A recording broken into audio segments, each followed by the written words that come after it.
yeah.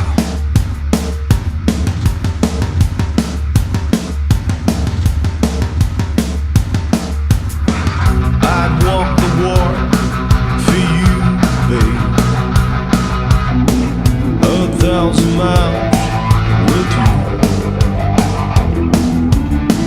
I'd dry your tears of pain 1,000,000 times for you. I'd sell my soul for you, babe. For money to burn for you. I'd give you all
Okay. Just a little jamming with this guitar I got from the Stratosphere, man. The parts and stuff quite some time back. Let me turn this mic up, a little gain. There we go. So I just wanted to play a few songs just to, let you hear what it sounds like. It's really just a parts guitar that I've done. I'm going to put it closer to the camera in just a second. I wanted to show you this, and then I can put it on the stand. But even it's got locking tuners on it, but they kind of look like Gibson. Look at those big old clunky things, man. But that's what they are. They're Les Paul style tuners, but I couldn't get a hold of the ones I wanted at the time, so I just ordered those. And I just got locking tuners because it's easy to string up, stainless steel locking screws, R3 nut right there. This neck also came from the Stratosphere. And when I say Stratosphere, for people that don't know what I'm talking about, if you go on eBay and type in the Stratosphere, that's their store. And you can get loaded guitar bodies, you can get necks, you can get pick guards, loaded pick guards, stuff like that. And that's where I got all this stuff. Well, the body and the neck. Anyway, back to this. So the neck is it's a Fender. It's a 2022 neck, I believe. And it's got 22 frets here. Medium jumbo frets. They're okay. They're all right. The electronics I put in myself. All these pickups are from Guitar Fetish, believe it or not. Yeah, 5-way switch. That is an American Floyd Rose right there. Let me turn this light on. See, I always forget about this light here. Sorry. A little bit extra light on the subject. There we go. Now it won't be such a shadow. So that's an American Floyd right there, USA Floyd. The only thing I don't care about is these fine tuners, man. They're you don't have a lot of play with them. Don't have a lot, but it's all right. Humbucker single. These are kind of like Hot Rails single coils right here. Yeah, there's I guess those are kind of like mini humbuckers in a way, I guess. And of course the Locato wireless right there. And 3 springs in the back. It's got the brass block. And it's great, man. I can't remember how much I paid for this body. It is like $500 something. And I found the neck. It was always hard for me to find a Fender neck with a locking nut on it. It's always, I don't know about now, but when I was looking for this, it was always hard to find, man. And this one was recently listed at the time, so I grabbed it up and bought it. I think it was like $225. So yeah, it's a great playing guitar. And what I love about this guitar is that this is the main guitar I use. Excuse me, I'm sorry about this. This is the main guitar I use when I'm writing songs. Believe it or not. Whenever I write a new song and I get it recorded, this is the guitar that I use. Yep. And then after it's recorded and all that, and I might play a different guitar, but this is always the one that I write songs on. All the guitars you hear on my album Survivor that came out toward the end of last year, this guitar is on every track. And then, I think the only thing I did different this time around was when I recorded Big Deborah, I played the Ibanez on that track. So that's what this is about. Ordering from the Stratosphere online and this guitar. I'm getting ready to get to your comments here in just a second. Let me put this up, and I just wanted to show you what this was all about. I can put it on the stand. I just wanted to play a few songs, and I haven't really got to.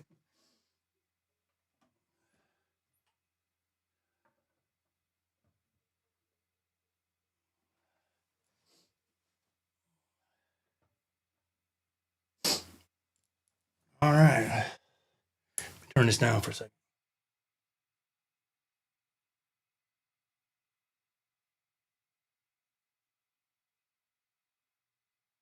Okay. Alrighty. Turn the gain down just a little bit. Man, how are y'all doing? I hope y'all doing well this evening. This is a unscheduled, well, it was kind of scheduled. You know, I got it scheduled like 30 minutes ahead. I didn't know I was going to go live, man. I'm off tonight. So I was like, wow, what am I going to do, man? Am I going to just sit here? All right, let's go to the pop-out chat here, and we'll address the comment section. And let me go up here. Let's see. We're going to start off with, yeah, man, Allen Guitars, what's going on? Let me get my applause ready. How are you doing? Richard Hull, hey, man, how are you? Thank y'all for being here. I appreciate it very much.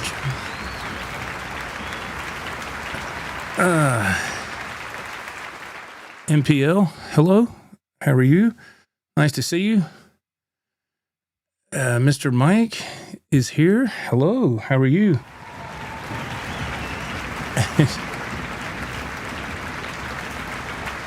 Let's see. Mr. Rex McGee. Hey, Mr. McGee. How are you, sir? It's good to see you. Hey, Joe. Just chimed in. Great Carolina Guitar Show. Thank you. Thank you, Joe and Ralph, for giving us that inside look at the show. It was a big show, and they had a lot of great guitars and killer playing. Thank you, Mr. McGee. I appreciate it. Yeah, the Carolina Guitar Show video, we had a blast doing that. I released that at noon today. Man, that thing took... I was putting that video together late last night, and if you do any kind of video editing for YouTube, if you make any content or whatever, for me, it's different for everybody. Everybody has their own way, but for me, man, I always do my editing on my phone. I use an app called KineMaster, Kine Master. It's all one word, and I edit on that. If not you, but if I shoot video on my phone, like we did, I'll edit. Actually, I use my GoPro, but I have shot on my phone before, and I'll transfer everything to KineMaster and edit in there, and it's really quick. It's a lot faster than doing it on the YouTube studio, and then I'll upload the finished video to my YouTube channel on my phone, and man, that thing, at 3 o'clock this morning, it was still uploading because the video was like an hour long. It was like an hour and so many seconds. And yeah, so the last I checked, it had like 500 something views. I was like, ouch. Okay. All right then. But maybe it'll climb, but I thought it was a fantastic video, and we had a lot of fun doing that, and it was maybe I made the video too long. I don't know, but I was wanting to film everything there, and that's how long it took to do that. And we kind of did we kind of went through there kind of quick, so, but anyway, thank you, Mr. McGee. I appreciate that. Allen Guitars, thank you, sir. I appreciate that. Let's see. Mr. McGee chimes in again. He says, that's an awesome build. It sounds really good. Thank you, sir. Yeah, I did that build about, oh man, I don't know. It's 4 years ago, maybe now. But yeah. Allen Guitars, nice job on the weight solo. Thanks, man. It's not note for note. It's not, when I do that tapping part at the end, Vito picks all that. And I looked it up. There's guys on YouTube that can nail it. Just aces all the way across the board. And I said, well, I can't do that picking technique. I never could. I said, wait a minute, you should be able to tap it. And for me, it works. For the diehard guitar players, I know they're shaking their finger. No, that's not right. No, I don't care what anybody says, man. I had fun, and that's what it's all about. Let's see, Bozique. Hello, Bozique. Let's give him a round of applause. How you doing? Nice to see you. Bozique says, I've done a couple of projects from the Stratosphere. Here we go. I built a Malmsteen Strat replica without the scallop fretboard. That's all. That sounds awesome. Mexican 70s neck, Japanese cream white body. I bet that plays good. I've always loved the way the Malmsteen Strat looks. I just can't do scallop fretboards. Bozique, he says, I also did a project where I had a Mexican player Strat from Sweetwater and bought an American Deluxe neck and locking tuners for it on the Stratosphere as well. Yeah, I've heard, now with my experience with the Stratosphere, again, they're on eBay if you're not familiar with them and you want to like do a guitar build. My experiences have been good, but I have heard it's a big roll of the dice. I have heard of somebody that I used to talk to. I don't know, he kind of disappeared, but he ordered a couple of necks from there some years back, and he had to send them back because they weren't. I don't know if they were warped or what, but he wasn't having good luck with Stratosphere. But it could be hit and miss. I don't know, but hey, Clemson alum, how you doing, man? All I can tell you is my experiences have been good.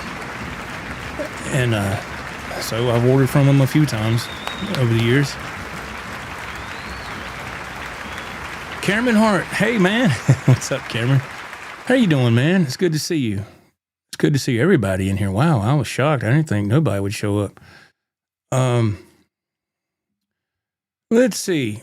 Downtown AJ Brown, he says, what is it about that guitar that makes you use it for writing the most?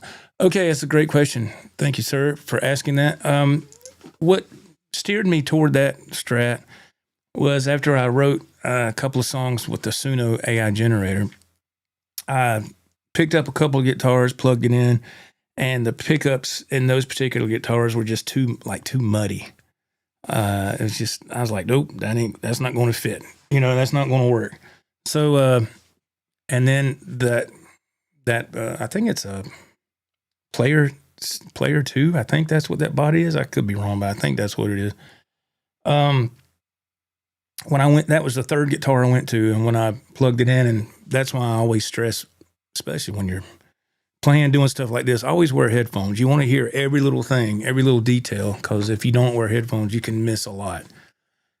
And you won't know till it's too late. And you don't want your audience to hear a bunch of excess stuff that they don't need to be hearing. But anyway, that was the third guitar I picked up, plugged it in, and I said, "Ooh, perfect." It was everything, the tone and all just fit perfect for what I was doing. And I've always loved that guitar. It's always played really well. So I said, I need to do a video about that guitar, man. I don't know if I have or not. It's been a long time. Mr. William De Silva is here. Hello. Nice to see you, sir. Thank you for being here, man. Rod, big Rod. No work tonight, Joe? No, sir. No, I'm on vacation. I'm on vacation this week, my friend, so I'm off. Yes, my wife's birthday's tomorrow. Yeah, her birthday's tomorrow, so I went to the store today. I had to do some errands, and I got stuff to make for supper tonight. We had that. I just made burgers and hot dogs tonight. Tomorrow I'm going to make her a steak on the grill and all that. My mom's going to come over and eat with us. So it's just a small little get together with the three of us, but I got her a cake and I got her a card and some roses and all that, So her birthday's tomorrow. So I'm excited. It's not even my birthday, man. I love birthdays, man. And I especially love to do it for her because she's always went out of her way for me, man.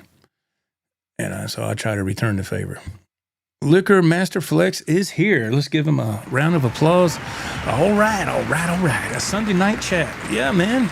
We're going to be here as long as y'all want to be here. I'm on vacation. So we're going to leave this up to the chat tonight. And Mr. Jake Weber. Hello. How are you, sir? It's good to see you, man. Thank you for being here. Mr. IR-D is in the chat. Good evening, Joe and everyone. And like that, the guitar show video. Good job. Thank you. Thank you very much. Yeah, it was, I'm not going to lie to you. Like I said, I shot that whole video with my GoPro. And I love that GoPro. It's just the batteries don't last really long. I got them all. I only have 2. So I made sure they were both charged. And when we got there, I started. And we were filming, and man, before you know it, that first battery went. I said, man, it's down to like 20% already. So I didn't want to get it all the way, to the where it was dead. I said, oh, because it's hard to get them kick-started back up when you charge them. So I had the other battery in my pocket, swapped it out, and we continued on, and I had just enough for that. And I did not think the video was going to be an hour long. I thought it'd be like 40 minutes, but yeah, it was fun, man. We had a good time. Let's see. But thank you, IR-D. I appreciate that. Rod says, great show Saturday. Yes, it was a great show Saturday night. Thank you very much. It was a great turnout. The chat was fantastic. And of course, when Ralph's here, it's always fantastic.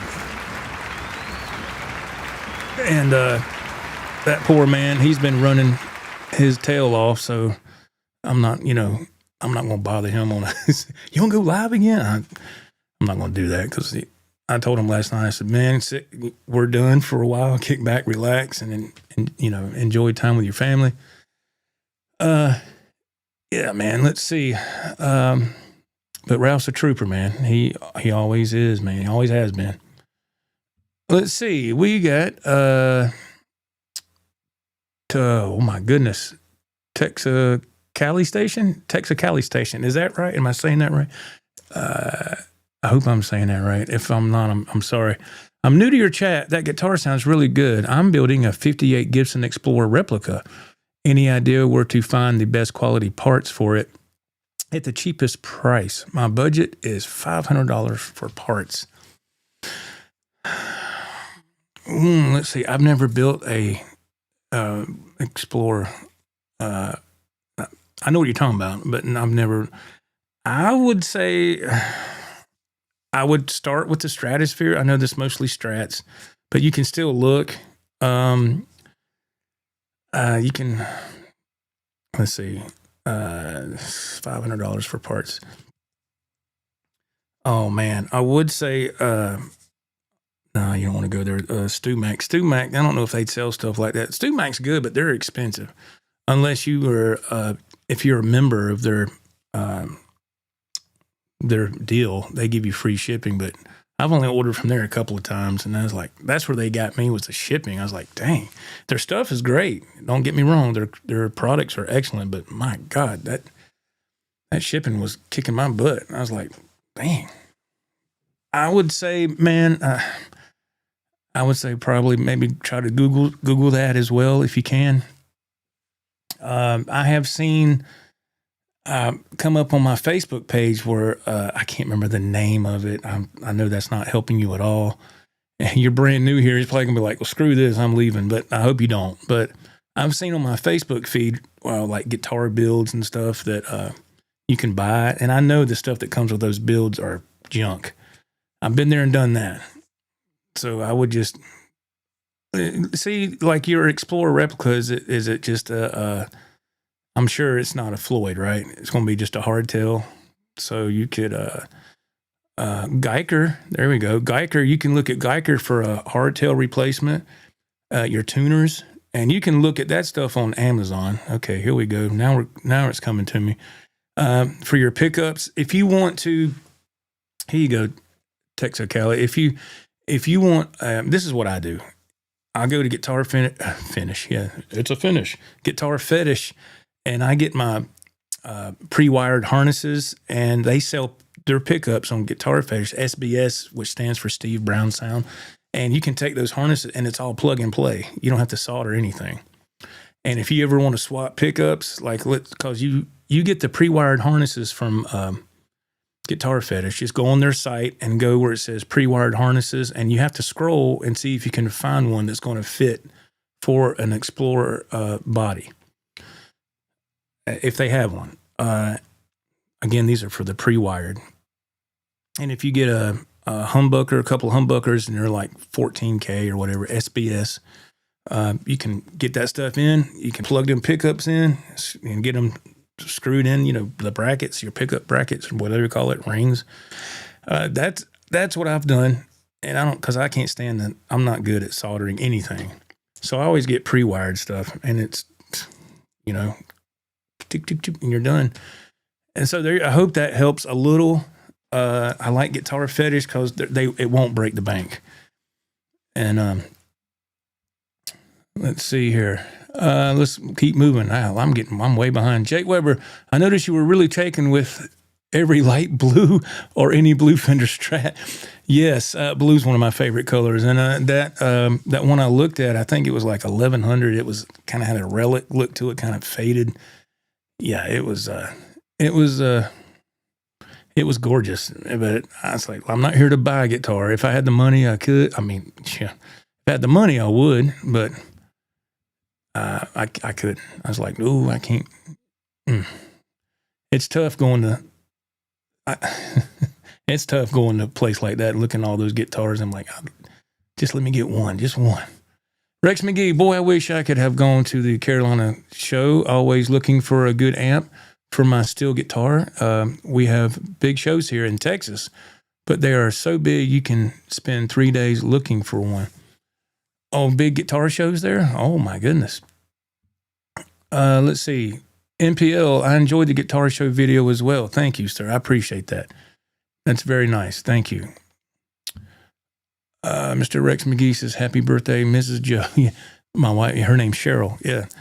Thank you, Mr. McGee. I appreciate that. That's nice, man. Thank you. Downtown AJ Brown, it appears that you kept the Ibanez totally stock. Is that correct? Going to make any changes? No, the Big Deborah is going to stay in stock. It is, that guitar is amazing. I put it through its paces. The trim system is great. The stock posts on there are incredible. I don't have to do anything to it. It's Jackson set it up from Cornerstone. I was like, yep, low action. The pickups are hot. The tone's amazing. The trim system, it stays in tune. It's like, hey, there you go.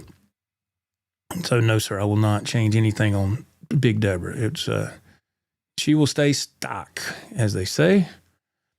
Let's see. Rico B, hey now. Hey now. Hey now from Arizona. Good to see you tonight, Joey. Good to see you, sir. Nice to see you. Mr. Dave Case is here. What's up, everyone? Dave says. Let's see. Bozique, those Carolina Guitar Show clips you've posted were interesting. I'm from the South. I always shorten words. Zach Wild guitar was a bit overpriced, but that late 50 Strat was a bargain, even at $37,000. Many go for over $100,000 now. Yeah, I think the Zach Wild was overpriced too. I think because it had a signature and it had a certificate of authenticity, they jacked it up, and I was like, "Wow, man, dang!" But my friend Dave Stafford. He has a Gibson Zach Wild model. He's had it for I don't know, a couple of years now, I guess. And he got it off Reverb, and I think he paid. I think he paid like 10 for it, maybe 12. So just keep that in mind. And they want 17,000 because as Zach's, so they're going to charge you, let's just say $4,000 to $5,000 more dollars for his signature. And you know, I've had one of those guitars. It was an Epiphone, and I just couldn't. When it got up to the upper register where the neck pocket, I call it the speed bump. I couldn't get past that hump good. I just couldn't access the high notes really good. And I tried that Epiphone Zach Wild Bullseye twice in my life, and I just couldn't get comfortable with it. I love the way it looked, but I just am hell if I can't play it and I don't have fun, it's out of here. You know? So I sold one and I gave Ralph the other one. He's a huge Ozzy fan, so he plays the heck out of it. Rico B, I enjoyed your guitar show walkthrough. Thank you, sir. Thought you might have went home with that yellow Kramer satchel.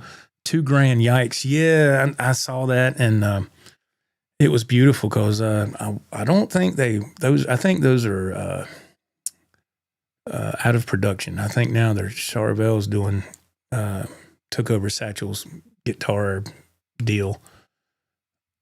Yes, Guitar Fetish. That is correct. Yes, Guitar Fetish. Downtown AJ Brown, he says that satchel was way out of Joe's price range. Oh yeah. I mean, it was the guy that was holding the purple guitar. That was his area. That was his booth. He was super nice, and he was from his store was in Asheville. I remember looking at the little placard there on his table, and he was just super nice, man. I could have sat there and talked to him for 30 minutes, but I don't want to. We had to keep moving, and there was so many people there.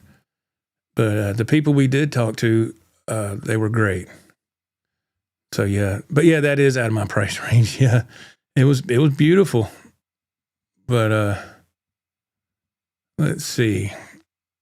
Let me see here real quick. Rico B says, yeah, it's out of almost everyone's price range. I remember them going for $1,000 not too long ago. It's crazy. Yeah, I saw some guitars that, especially older ones, that were really expensive. I saw a Fender Strat. It says $25,000. It was a 19. I can't remember if it was a 60 or 65. It might have been I don't know. I can't remember. I think it was a 65. It went $25,000, and it's cool to look at, but that's just I don't know, man. I guess it's just I couldn't imagine going anywhere and paying that kind of money for a guitar. I guess if you hit the lottery, you can do what you want, but can you imagine getting a loan? I need to get a loan for $25,000. What for? I'm going to get this guitar. God almighty. No thanks. Not for me.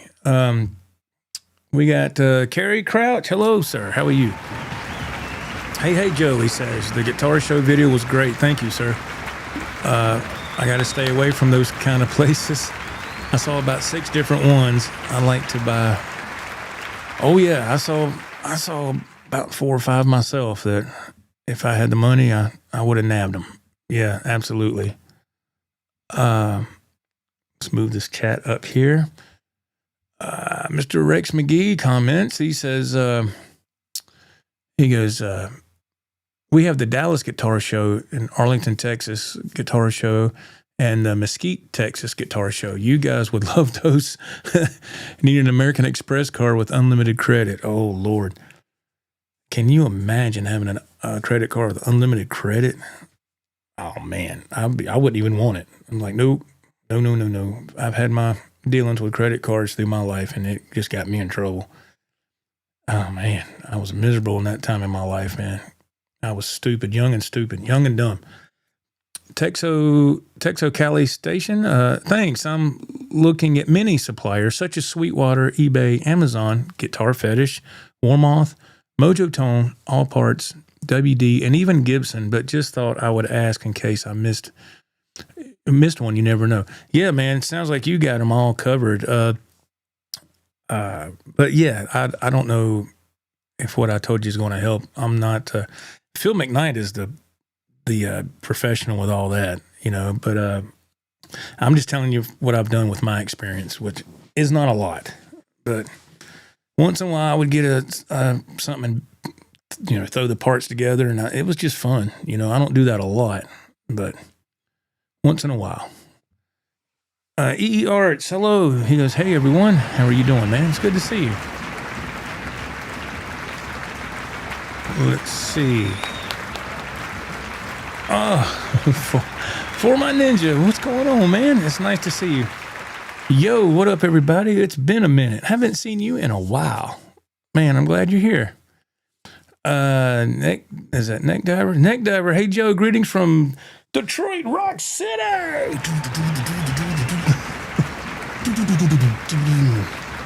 Yeah. What's up, man? Thank you for being. I need to learn that song.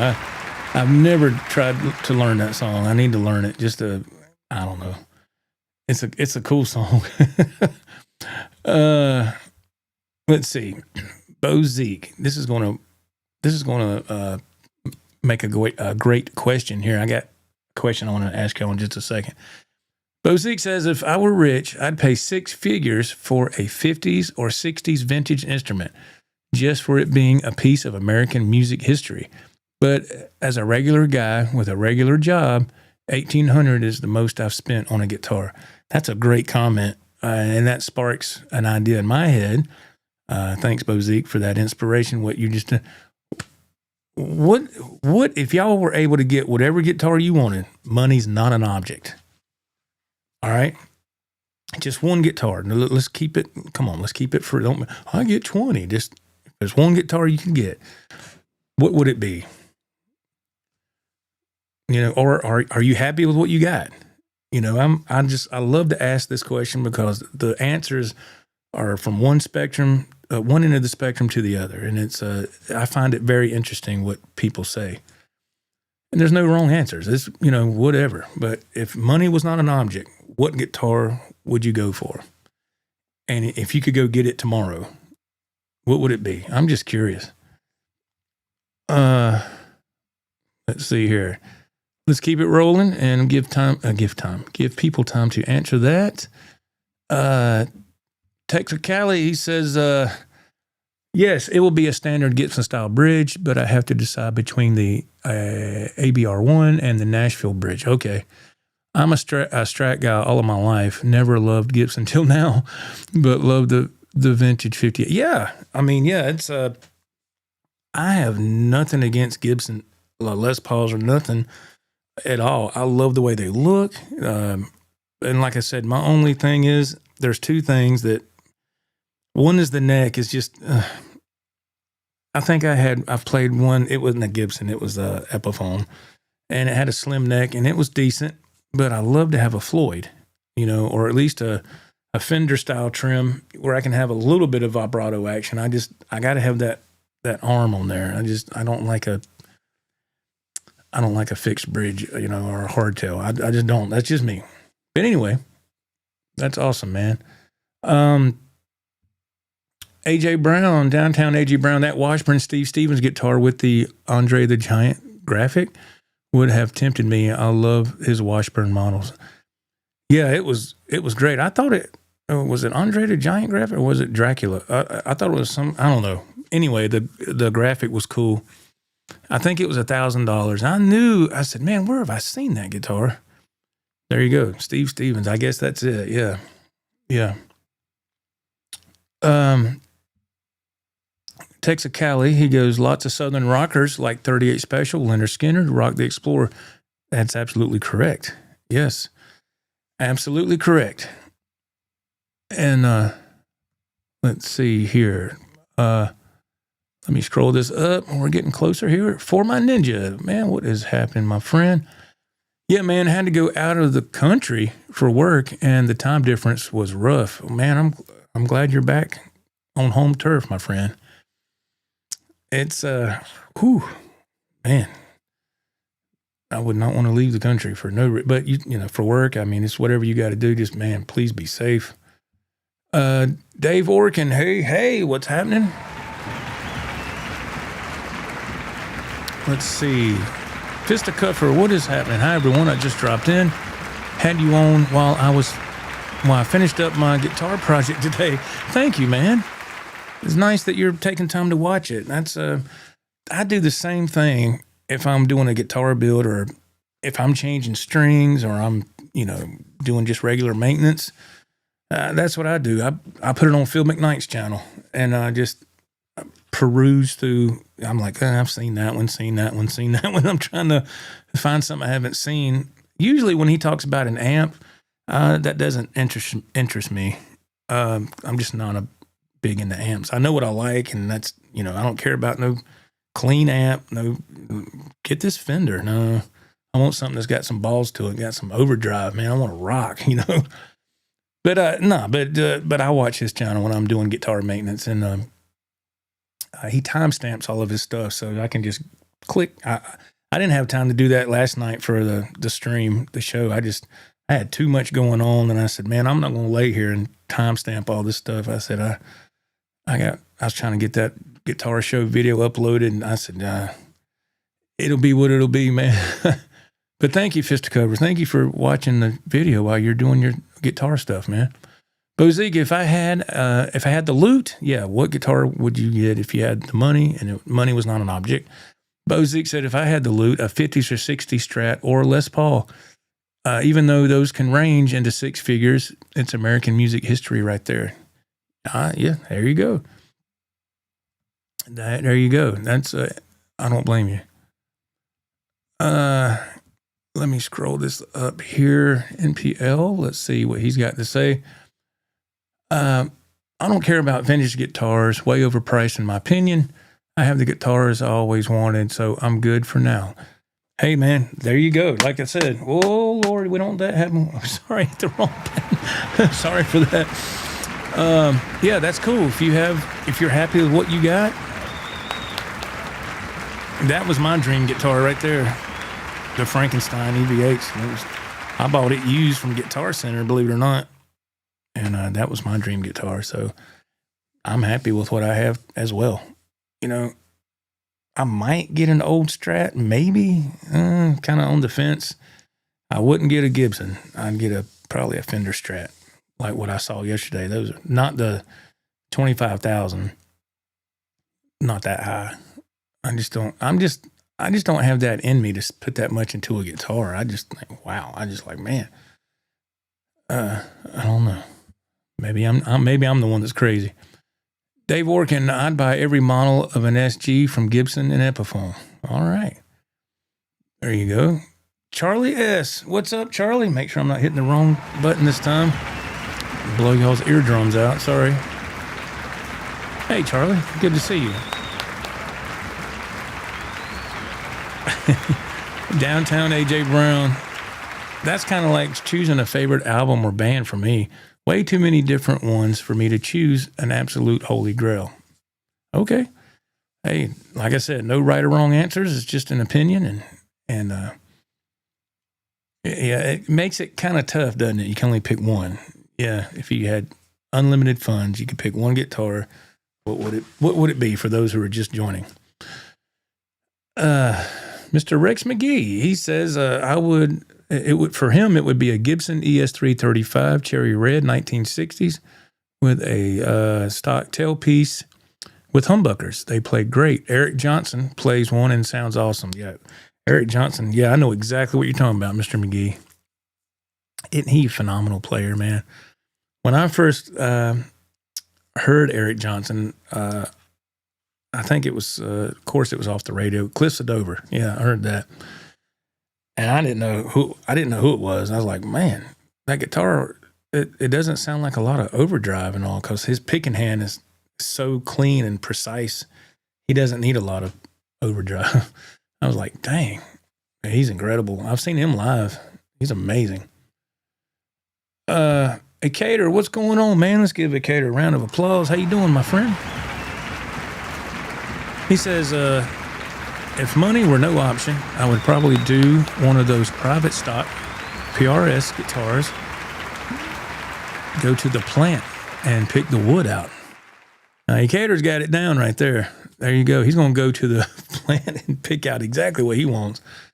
Private stock. Yeah, when Ralph and I went to Woody's Guitars in TGK, they had that private stock there. It was called Dragon's Breath, I believe was the name of it.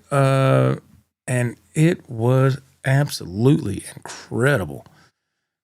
And I think, I asked Ralph, I said, did he tell you how much that thing was? I want to say it was like, don't quote me on this, like 14 to 18,000, I think. And I was like, oh my God. But it was the most gorgeous PRS I ever laid my eyes on. And, yeah, he opened the case and I put my hand on the body just for a second. I said, oh God, I didn't pick it up. I just said, man, that's beautiful. Let's see. Texacali, he said, Texacali Station. He goes, I saw a guitar on your floor that looks like a red EVH Music Man. I have one of those, but it's not an Ernie Ball. It's made by OLP, which stands for officially licensed product. Yes. And it has great humbucker pickups in it. Yes, sir. It's, let me close this pop-up chat out. Let me swap cameras. Cameraman number 2, please. Yeah. Okay. So what you're seeing right there is a was it AX40? Yeah, Sterling AX40 right there.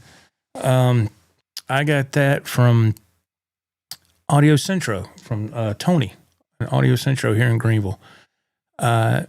His booth was the last one we went to in the video yesterday. Tony, I didn't put him on camera because he doesn't like to be on camera, but I traded a guitar at his place. That was sometime last year, last fall, and yeah, that plays great, man. And I do have an OLP on. If you will go to that rack right there, you can't see it, but the very back is a purple OLP, and it just has that cheap kind of trim on it, like a Fender. I don't use no arm on it. I just play it like it was a hardtail.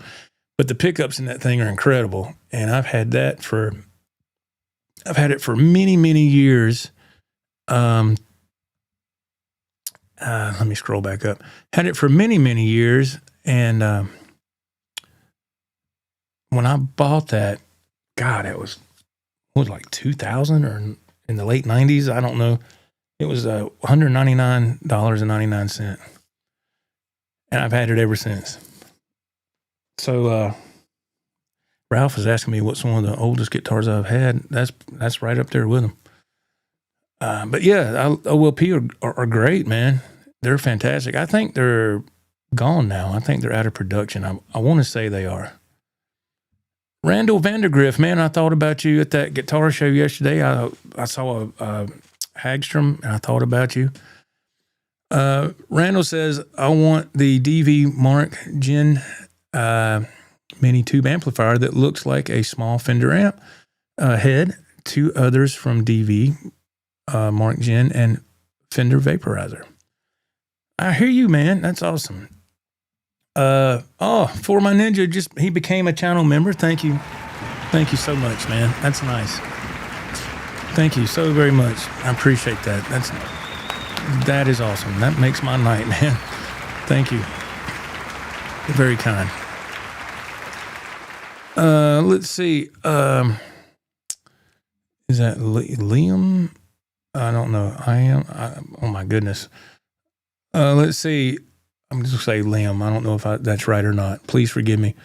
I heard that they take complete guitars and disassemble them to sell complete guitar in parts. They make more only that way.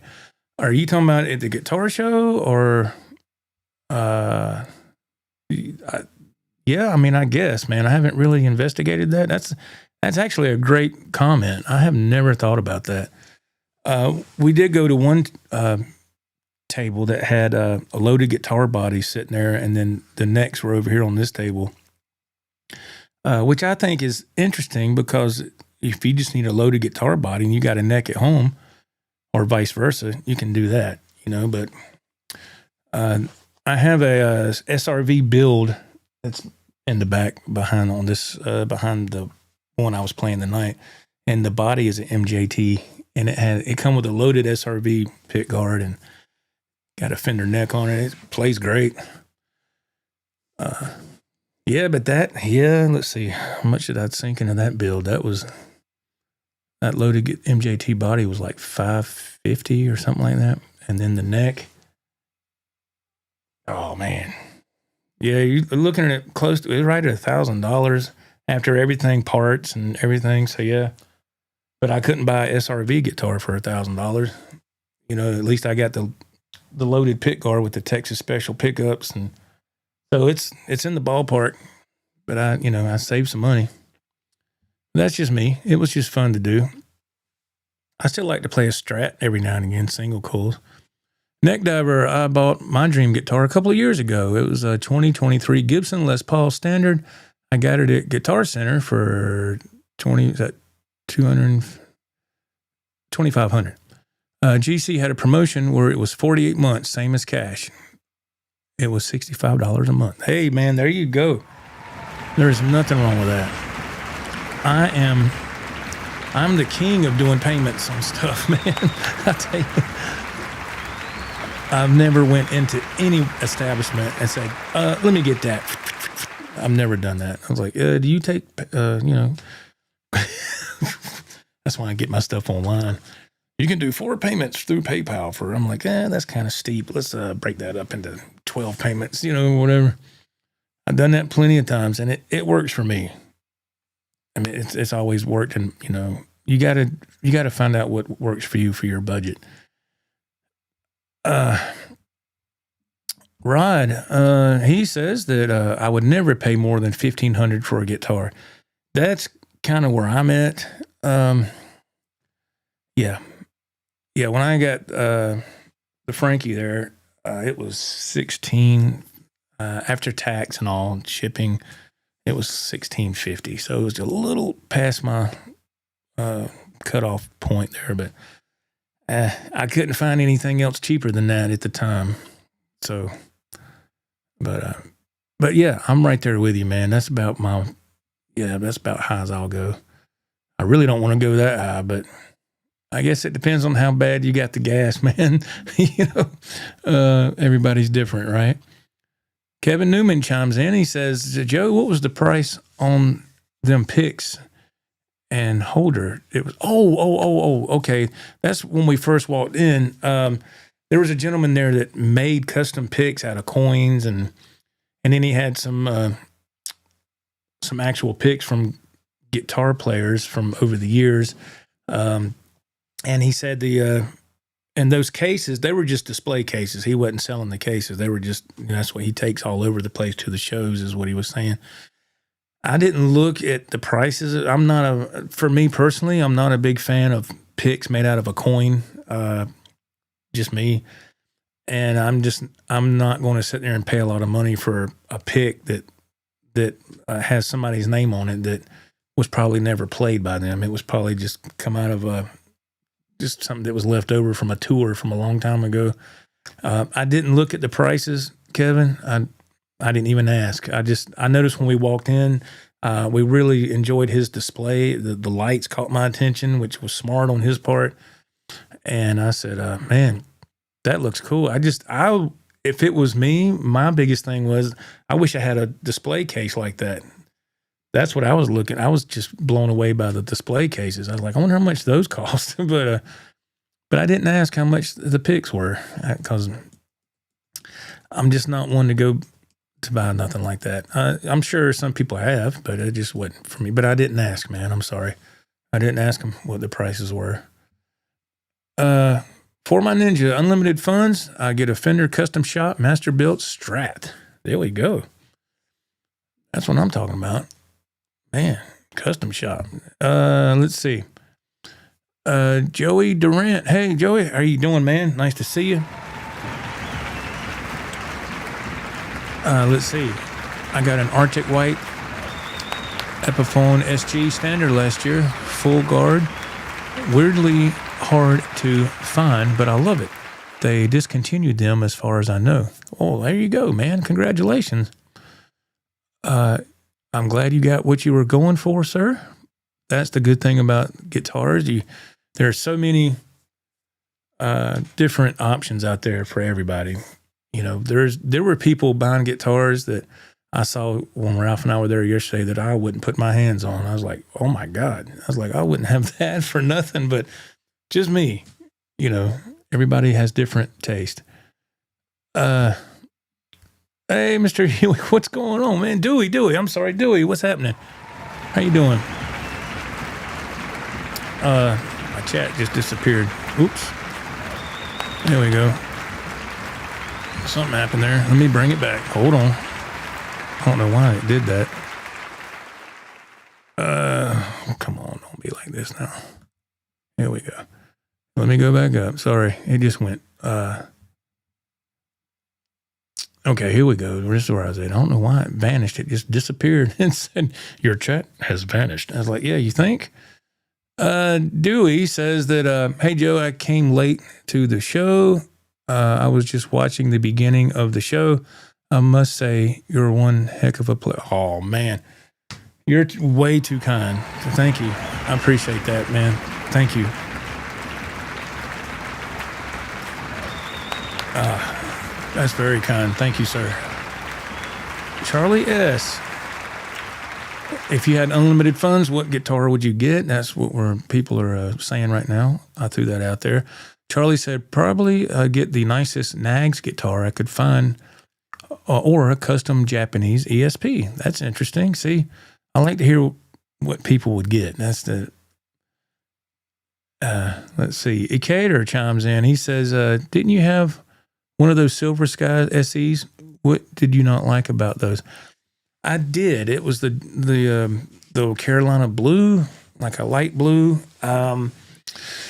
It still had the plastic film on the pick guard. I traded it at Cornerstone. I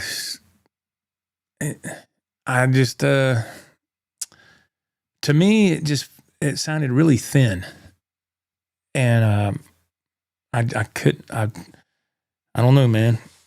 I just couldn't bond with it. I can't put my finger on it, no pun intended. But yeah, it just sounded thin to me. I was like, man. And I said, no, this ain't gonna work. So I put it in the case, and it wasn't that long ago. I took it to Cornerstone and traded for Nana Pudding right there. That buttercream, I nicknamed it Nana Pudding, and traded for that. And I like this a whole lot better. Got a humbucker in the bridge, and it's just has more kick to it. Just what I like. If you had unlimited funds, what guitar would you go for? Kevin Newman says I would buy Ace Frehley, one of those personal guitars. Yes. Alan Guitars, he asked a question. Do you have any LP style guitars? Yes, sir, I do. I have I think 2 or 3 Epiphone Les Pauls. Yeah, they're great. The one I have, my parents got for me, I think it was in 2001. No, 2000, I think. And it was a music store called Mars Music, and it was in Charlotte, and they would eventually close, and Sam Ash moved into that property. And Sam Ash had it for, I guess, till they closed all the stores down not long ago. But that's where it came from, and it's kind of a seafoam green. It's actually, it plays great. The neck's not bad on it. Yeah, they got me that. It was on sale. They were having a blowout on those guitars at the time. It was $199.99. Yeah. So I got, my parents got it for me. It's pretty bad when you're, I was probably in my, 2000, I was 30 or 31 at that time. And I'm like, damn, dude, you didn't have $200? Like, no, I didn't. I didn't at the time. That was a point in my life back then where it was just, I never had any money. I was struggling with bills because I was the only one working in that marriage. And my son was he was just a little thing back then. And so, yeah, I didn't have $200 to spend on a guitar. It's just, you go through life, man. You live and learn, Let's see. But yes, sir, I have a few of them. Yes. Mr. Cameron Hart, he goes, this is a fantastic question because I actually thought about this last week. Cameron says, do you humidify that room or do you not worry about them being out? I have my room and if you have one in your finished basement, temperature is normally 65 and 40% humidity, but I keep them in cases. I've been thinking about getting a humidifier in here. I really have because I think I need one in this room. And the only thing is I couldn't run it when I'm live because of this microphone. And it'd just be, I mean, I know you can get some that are real quiet, but I need to put something in here. Right now, it's the perfect time of year. It's not too hot. It's not too cold. And I was having a heck of a time with some of these guitars, the 2 EVH Frankies last week. Dang, man. It was just because it was getting warm and I was like, uh-oh. They would not, you would tune them up, you'd play a song and do the bar, and then I'd look at my tuner again and everything would be really sharp. And I was like, God almighty. And I said, upgraded the Floyds on them. I upgraded the trim post. So all those are good. It's just the temperature in the room was messing with it the past couple of days, last week. Downtown AJ Brown, he comments, he says that I guess if I had unlimited funds, I would offer Nuno Betancourt whatever amount necessary to buy his original N4. Wow. Interesting. Speaking of Nuno, man, we all know by now that he has his own line of guitars called Nuno Guitars. Has anybody seen a video on that? I mean, I could have swore I had a notification from Phil McKnight that it said, I bought a Nuno Betancourt guitar, and I looked for that video, and I was like, well, was that not him? Where did that notification come from? So I don't know if it's a members only thing or what, but if I'm not a member, so why would I get a notification? But I could have swore maybe I misread what it said. Maybe it was a different guitar, but I don't know if those are available to purchase yet, but I'm just curious how much those are going for whenever they become available. I don't know.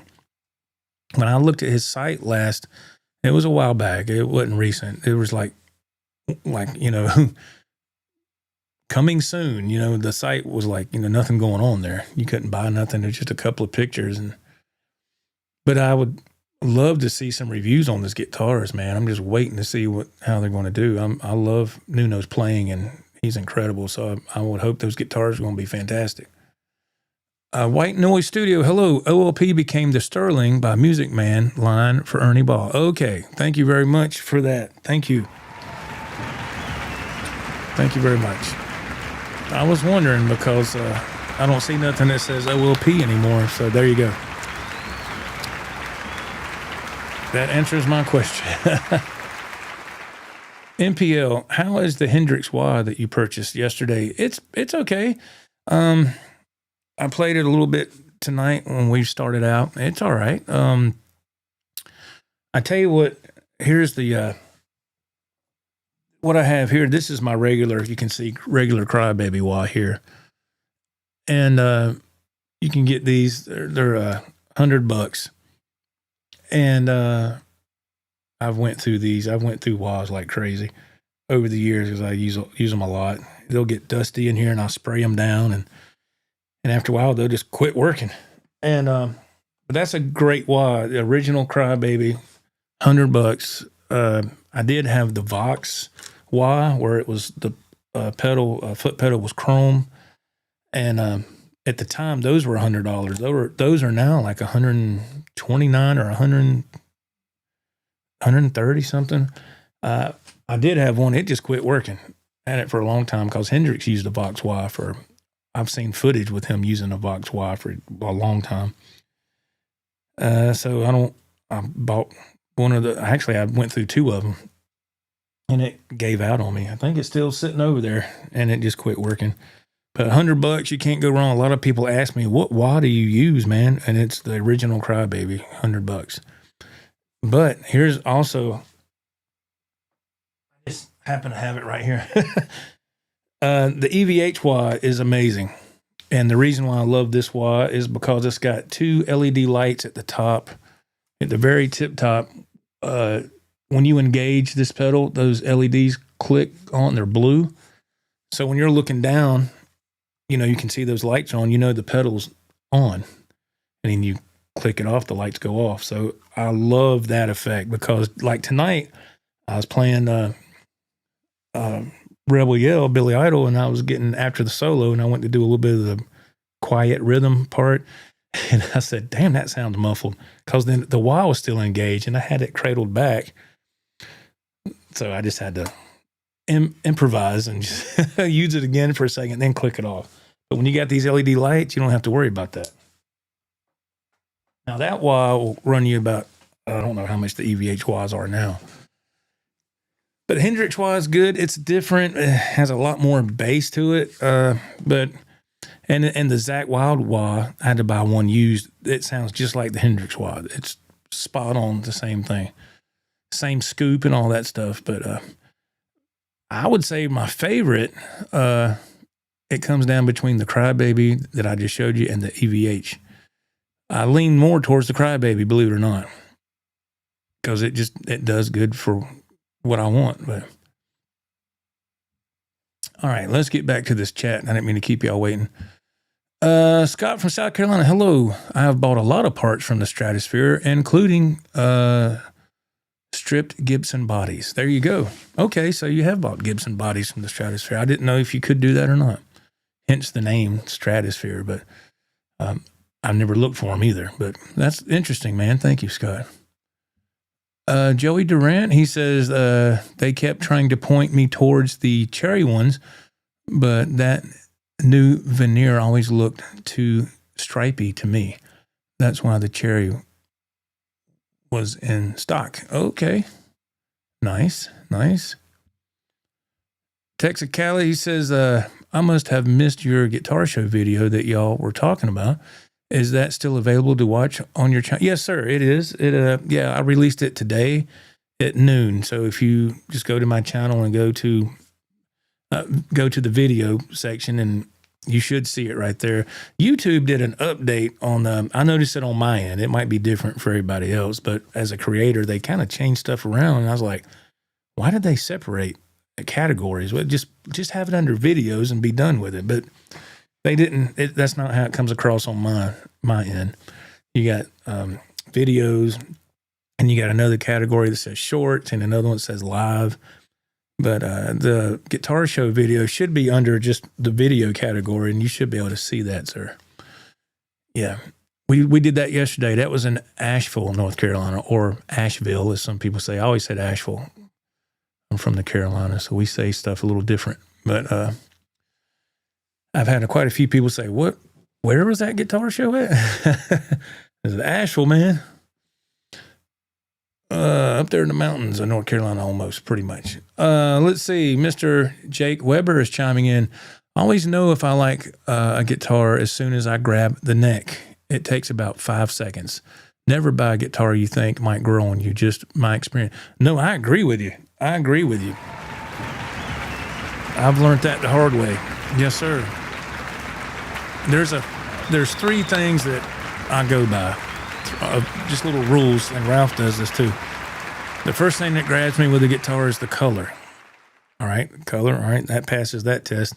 The next thing I do is I go up there, and all I do while it's still hanging on the rack, I put my hand around the neck, and I see what that feels like.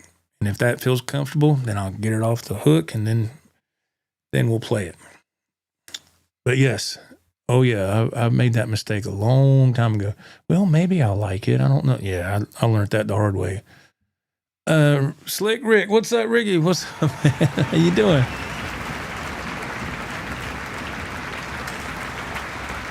Let's see.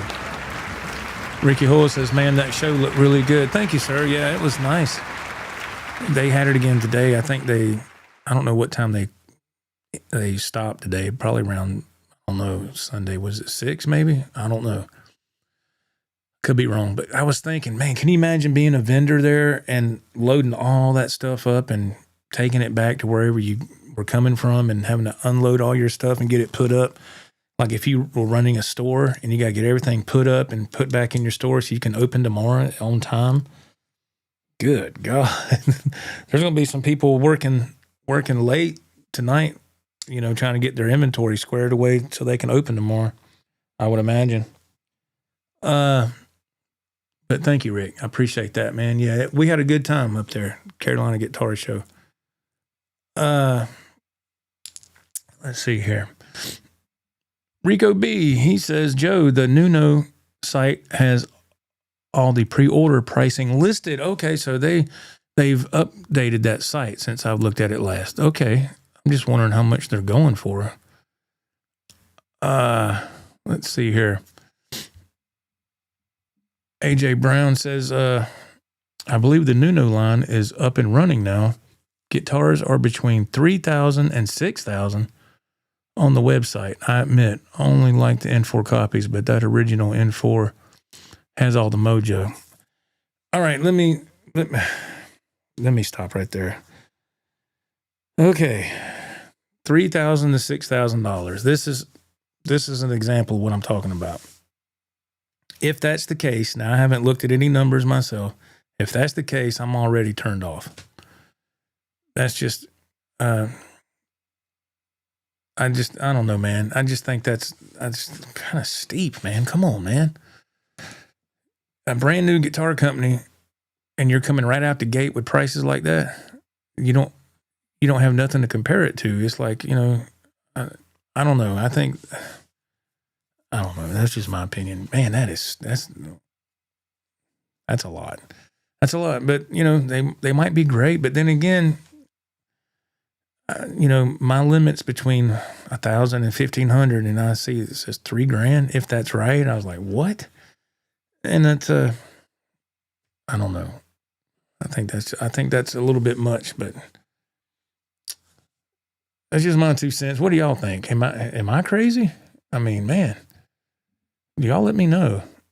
Let me see are we on the same page here, or am I just alone in my principles? Fistacover, I use a Morley Tremonti wah. I've never tried one of those. Yeah, that's cool. Let's see. We got, is that Michael Hughes? Hey, man, how are you doing? I have built better guitars myself. The American-made Strats I've tried out at the retail stores and for much less money. There you go. I mean, yeah, if somebody knows what they're doing and know how to build, they had a vendor there that was selling slats of wood. You could just buy the wood and I guess take it to your own CNC machine and cut your own body out and all that. And I was like, good God. And they had bodies already made. And I mean, it's just from one extreme to the other, which I thought was really cool. But is that something I want to do? No, good God, no. I've bought bodies and necks and slapped them together and just to see if I could do it. And a couple of them turned out poorly because I didn't know what I was doing and the parts were cheap. And I was like, I would have done better just to buy a guitar and be done with it. But then I didn't, I tried a couple more and they were a little bit better. Nothing to jump up and down about, but it was just, I just want to do it for myself to see what's going to be the turnout here, So it was okay, but I had fun. Thank you, Rick. I appreciate that, man. Thank you, man. Michael Hughes, 3,000 to 6,000 for one of those Nuno pieces is jokingly high. Not a chance it's worth it. Okay, well, so we're kind of on the same page there. And it's nothing against Nuno or nothing like that. Like I've said, he's absolutely freaking incredible. But to come out the gate for $3,000 on a guitar, come on, man. Whew, dang. I mean, you can get a Jim Jr. for $500, and that's Steve Vai's line, and I have one. I have a Jim Jr., and it was fine. I mean, I did upgrade the trim on it just because the Jim Jr. had a chrome Ibanez kind of low-tier trim. I put a Godo on it, and it fit. I didn't know if it was going to fit or not. I was like, oh, God, is this going to be just a good, drop right in and fit? And luckily it did, because I know the regular Jims have gold hardware. Well, I didn't want to spend that kind of money for a full legit Jim Steve Vai, so I went with the Jim Jr., and I just put a new trim on it and some gold titanium locking screws and $500, and then I did the upgrade, and that's what I'm saying. You come on, man. Not everybody's going to throw down $3,000. Again, maybe I'm just crazy. Let me see here. Rico B says, Joe, the Colt series. Now, is this Nuno's? Is this in the Nuno line? Series goes from $9.99, $12.99 import. Is that? I'm not familiar with the Colt series. Is that Nuno's deal?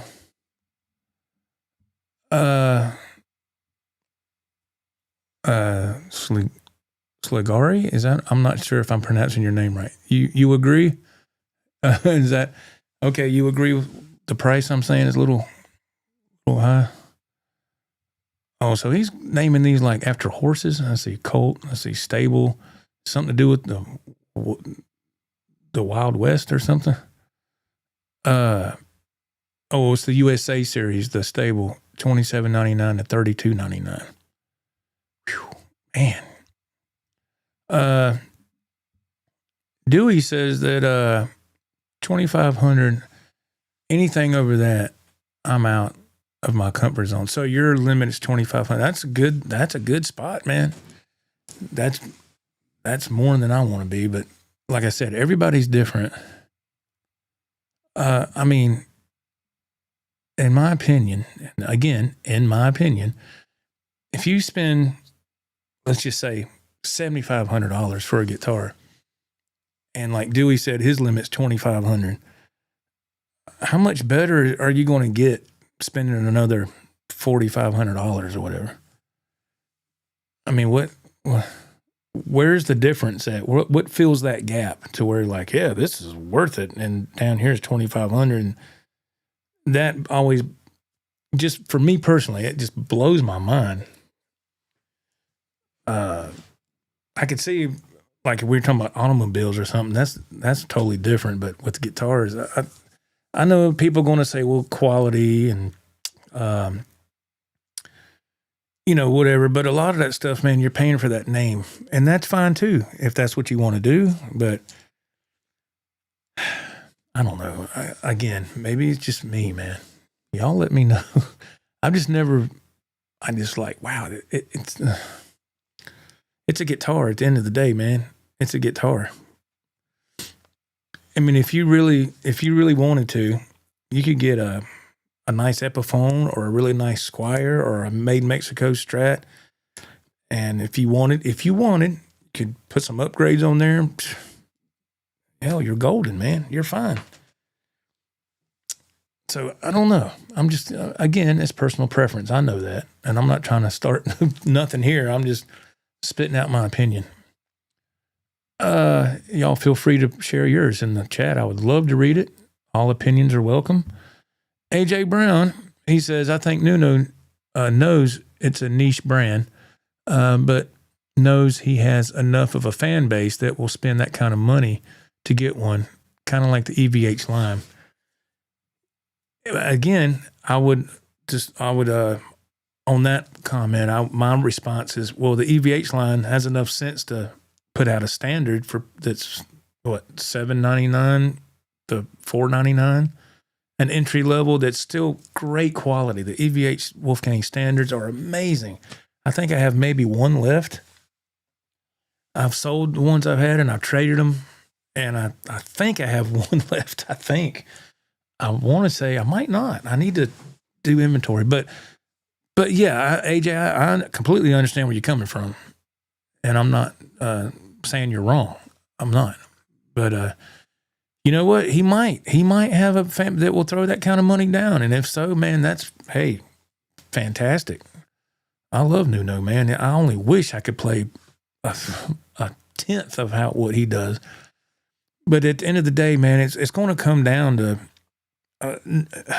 85% of us, man, we're just working people, and we're living paycheck to paycheck, and we're putting stuff on credit sometimes that we shouldn't, and it just takes one hiccup to throw us into a bind.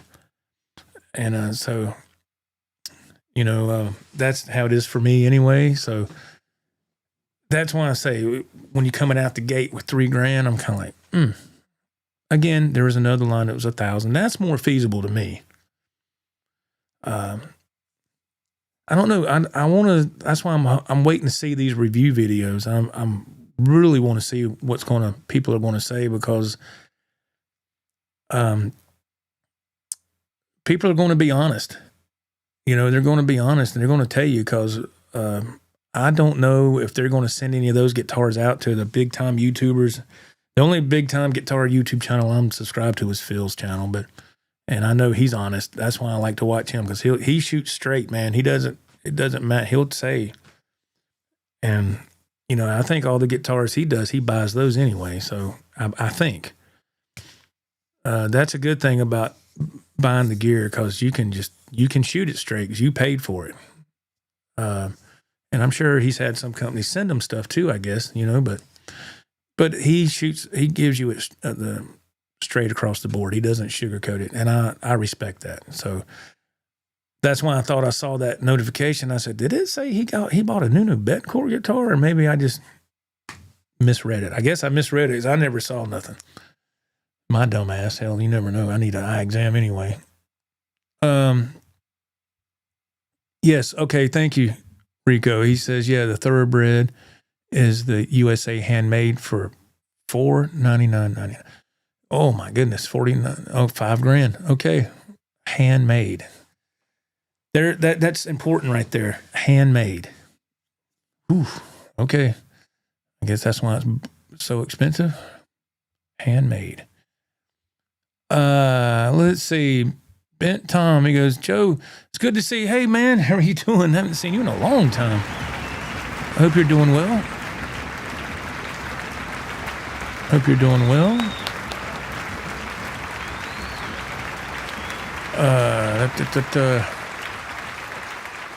Fisticuffer says that I built a guitar from a piece of flame maple from 100+ year old tree that got struck by lightning. Had to wait 5 years for the wood to dry.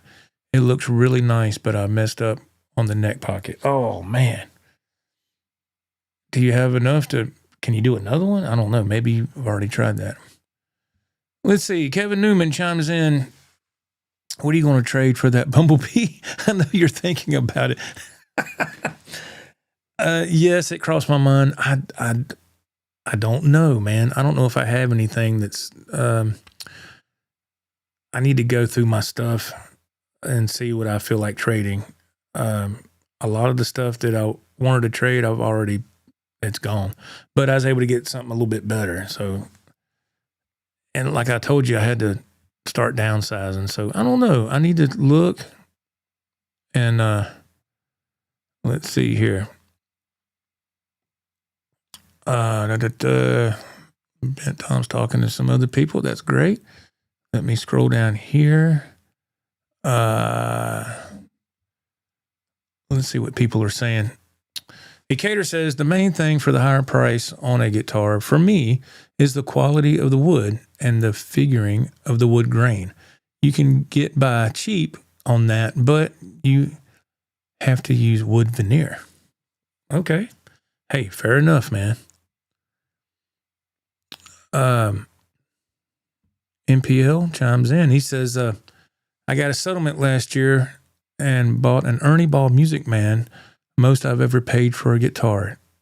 It's a great guitar, yes, but it's not $1,500 to $2,000 better than my other guitars. No, it's not. Well, thank you for your honesty, man. Thank you.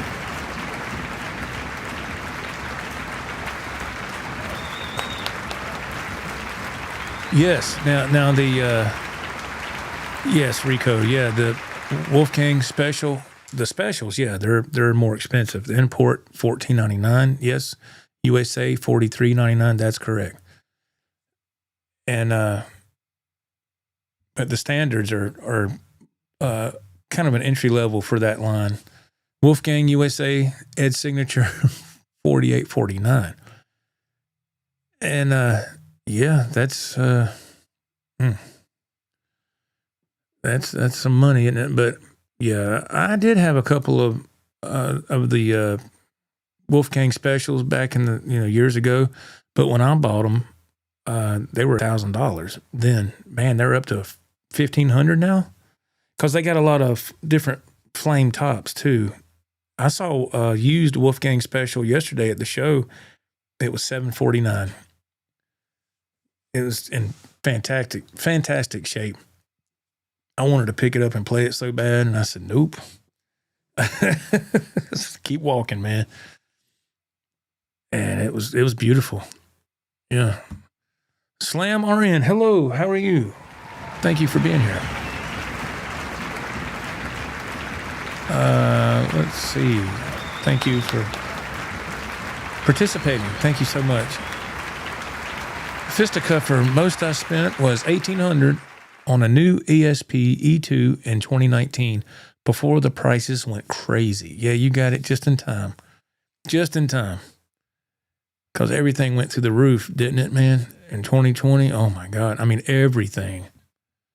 I mean, I think guitars sold out. People were buying guitars left and right. People were at home. They were playing.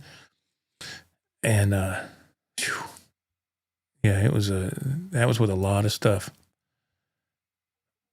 1,800 that's a lot of money. That's a lot. It is in my book. Charlie S., most of Nuno's line are unfinished bodies with slight lacquer finish.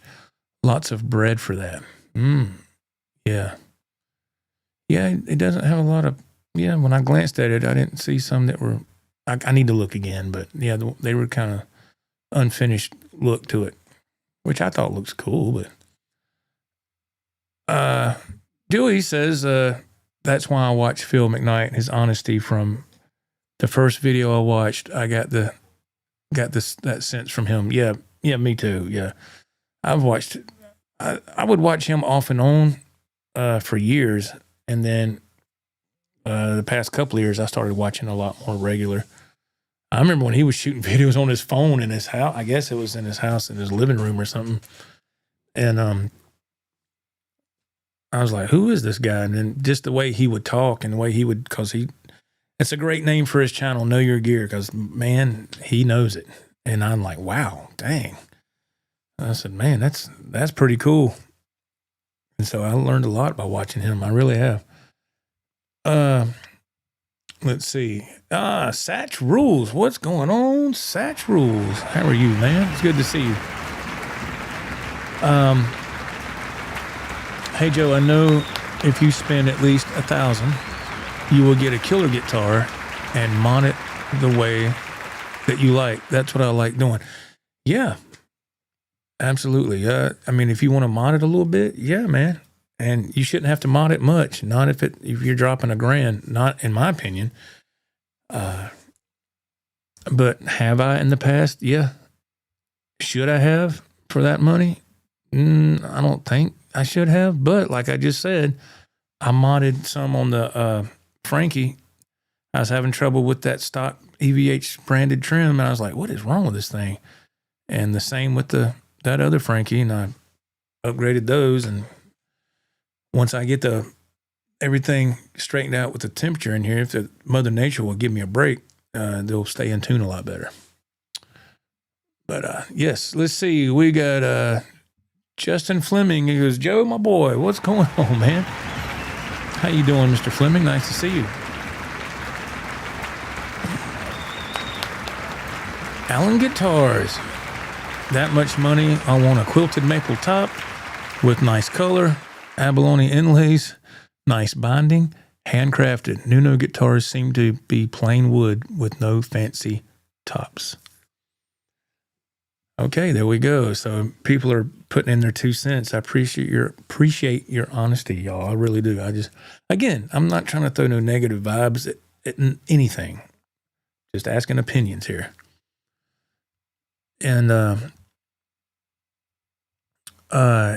Downtown AJ Brown, he says that I would love to have a natural colored Ernie Ball EVH like he played when they first came out. Those are definitely a Grail guitar. Yeah, and like everybody else, I know I'll throw my hand up. I did this because I remember when those came out in the 90s, Ernie Ball Music Man. I came so close to getting one from the music stores. You know, they hadn't been out too long. And it just didn't work out. I've told that story a couple of times here. The OG people in the chat, you know what I mean. But so it's and when Eddie passed, this is what I was going to say. When Eddie passed, I just said, "Uh-oh," and I went on Reverb and all that, and put that in there. EVH Ernie Ball Music Man, the EVH models, and man, I saw some things for $10,000. People were jacking the prices up like crazy, and they were selling too. They were selling. And I was like, wow. But yeah, I wish at the time I could have got that one I was going for. It was red, but it just wasn't meant to be. I mean, what are you going to do? You know, I said, well, you know, there's plenty of other guitars out there that are similar. I think the Sterlings are close. And then you got the Music Man Axis models that are out now that are pretty dang close to what Eddie was playing. And those are expensive. I've looked those up and I was like, man, those are high. But it's got that Eddie aura attached to it, that body style, you know, and all that. So that's what keeps it the price up there. And, you know, I understand. Rod, he says, man, I got that Wolfgang special from you for a steal, in my opinion. Yeah, I thought, yeah, I'm not going to price scalp nobody, man. I'm not going to do that. Cause I don't want nobody doing that to me. I was playing a Wolfgang. It was a standard. Yeah. It wasn't a special. It was a standard. I was playing that one night on the show and I had, sold some guitars at that point in time. And Rod was in the chat and he said, do you want to sell that guitar that you're playing right there? I was like, what? And I thought he was joking. So I was like, well, just send me a message, you know, because I didn't really know Rod at the time. You know, I haven't, you know, we didn't establish no kind of connection or anything. So I was like, I don't know who this guy is. Is he pulling my leg or what? So, but yeah, he reached out and we, you know, he told me, I told him what I'd take for it. And he said, okay. And he bought it and I shipped it out a couple of days later. But yeah, I thought it was a fair price. Yeah. Let's see here. Oh yes. Rico B. Yes. Joe, remember that photo I sent you the other day? Yeah. You were at Guitar Center, right? The Frankies have went up, MSRP. These here, whoops, wrong way. Sorry. These here, the stripe ones have went up at that Guitar Center that Rico in his area to $21.29. And they were $19.99. So there you go. Wow, that's crazy. And let's see. A caterer chimes in. He says, "Does the time change mess your sleep schedule up with your work hours? You picked a good time for vacation. You got a week to get used to it." Thank you, a caterer. You know, actually, it was just hot luck that happened. I wasn't even thinking about. I always remember that the time change is around my wife's birthday. It's either on her birthday, a day before, or a day after. And so I just didn't think about it. But I always take that week off for her birthday. And she's always said, "Why do you take the week off?" I said, "Why not? Well, I put my time in at that place. Why not take advantage of it, you know?" But no, it doesn't mess me up, sir. No, it never has bothered me through the years. It never has. I get home, man. I go to sleep, and no, it was good. I'll just sleep an extra hour if it bothered me. But you know, because when I wake up, I don't have time to do nothing anyway. Get up, get a shower, and see my wife for a few minutes. I might come in here and try to play for a couple of minutes and eat lunch, and then off I go. You know, so I don't have no time as it is, but no, it didn't mess me up. But I just got really lucky this time. User Kid, hello. He goes, "I played my AVH Music Man at church last Sunday. I played my Wolfgang today. The quality of the Wolfgang is good. The quality of the Ernie Ball is unreal." Yeah. Oh yeah. Yes, sir. So you got that Music Man. Yeah, they hold their value. That's for sure. Absolutely. Satch Rules. Let's see. What does he say here? I buy steel German blocks for the Floyds that are $200 just on that. To me, the tone and sustain is worth it. Brass block don't even come close to. Yeah, that's interesting. Yeah, I've only ever messed with the brass blocks. I've never messed with a German. I want to say I heard, this is what I heard now, so y'all let me know. I heard that if you want to get the German Floyd, you have to buy the 84, it says 1984 Floyd. That's the German Floyd. Because the one I got for this guitar here, that Strat, I got it from Sweetwater, and it just said USA Floyd on it. So, and that was just that USA Floyd at the time was like $230. Yeah. And I never had one before, so, and it was some years back. So I bought it and even made a video on this channel how to put it on. It amazes me how many people will comment. There's a lot of good comments, but you always got that batch of people that say, "Man, you're not doing that right. What are you doing?" I'm like, "Really? I'm not doing it right. What? Are you the professional all of a sudden?" I mean, you know. And some people they get tore up so easy over I don't know. Some people just get so weird, man. I'm like, dude, you don't have to be ticked off in the comment section. My God. You know, I've done that one time on a video, and it was years ago, and somebody put a product out for the guitar, and it was something that you kind of like a bow kind of deal. It was some kind of tool, and people would go like, you know, people would use a violin bow like Jimmy Page would do back in the day. I never understood that. I thought it was kind of silly. But anyway, this guy was demonstrating this product, and I was an asshole. I got on there and I said, "Man, this is not how you play guitar. This is a bunch of junk." And they responded back. You know, they were professional, and I told myself, I said, "Man, why did I even do that? Why?" You know, so I never done that again. Because you look like a jerk when you do that. And I didn't think about that at the time. It was years ago.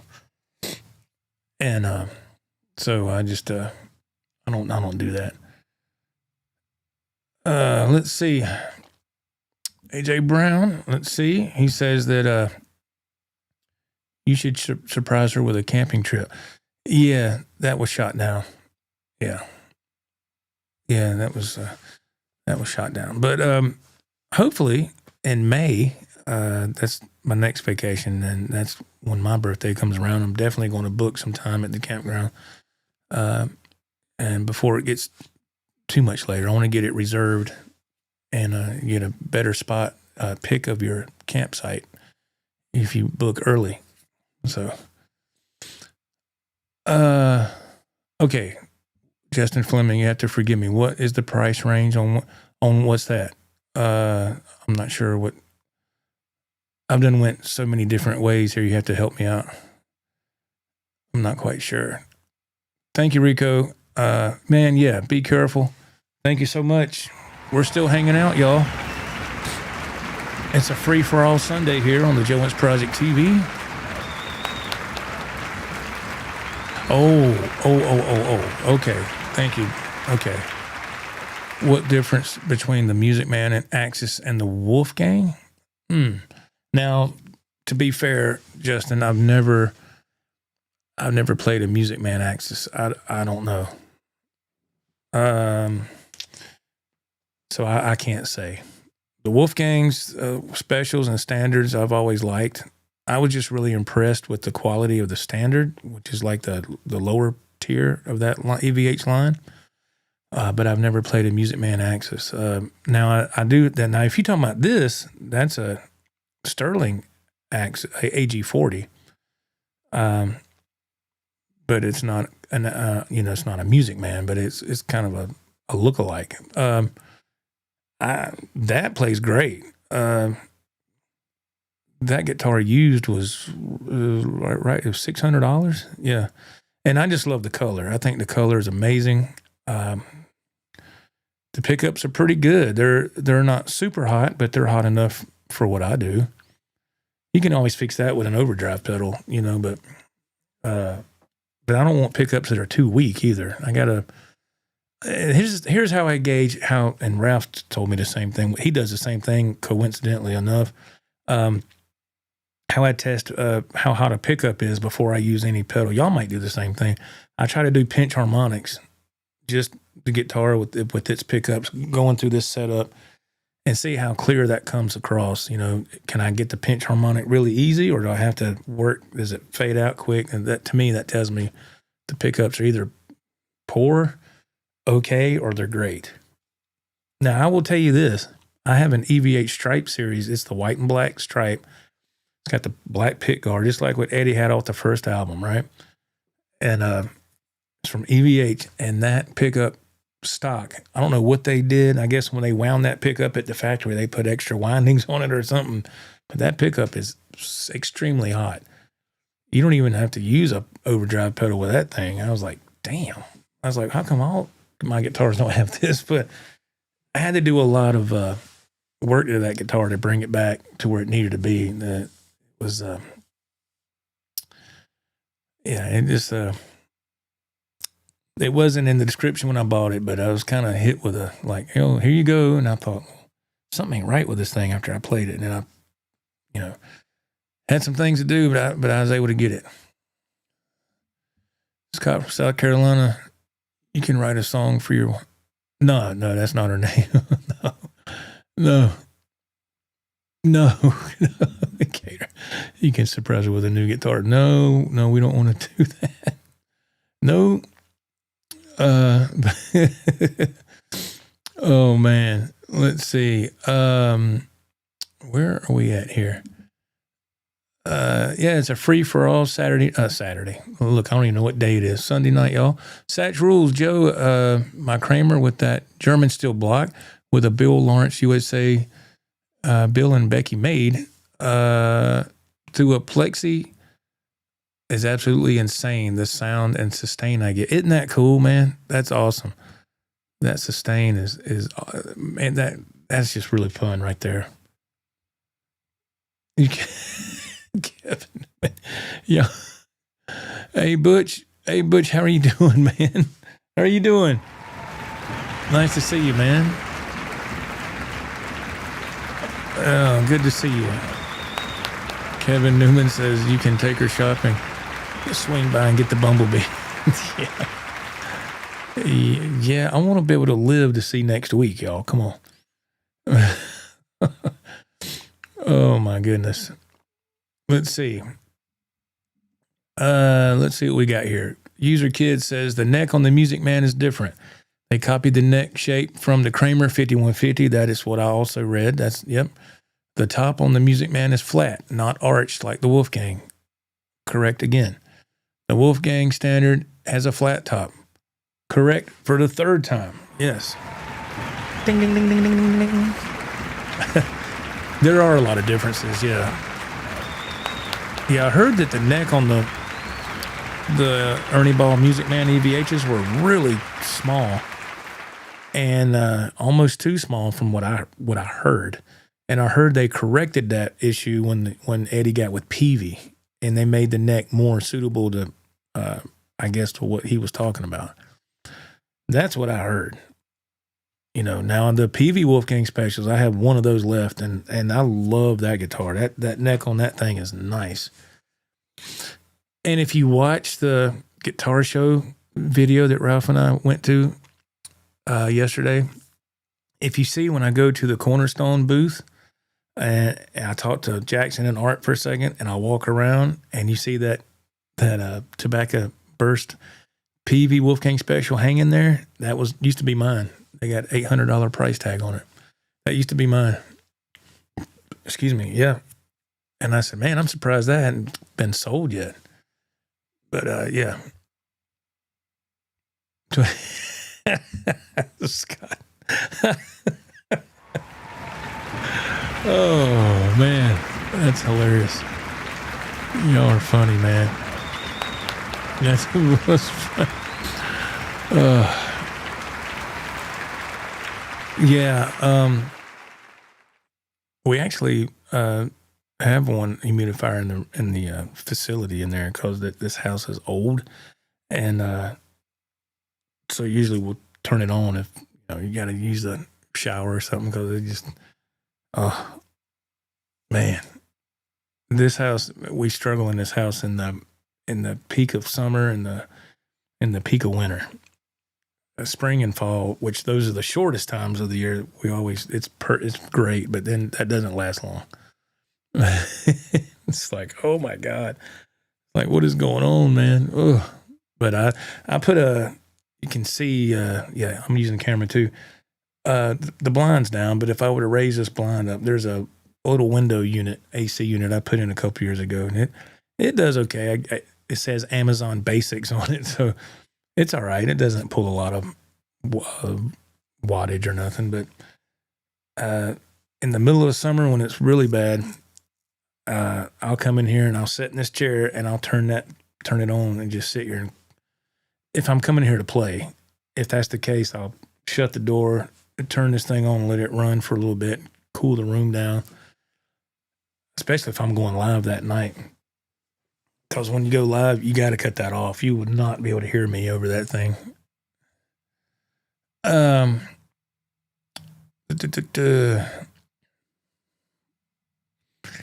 Let's see.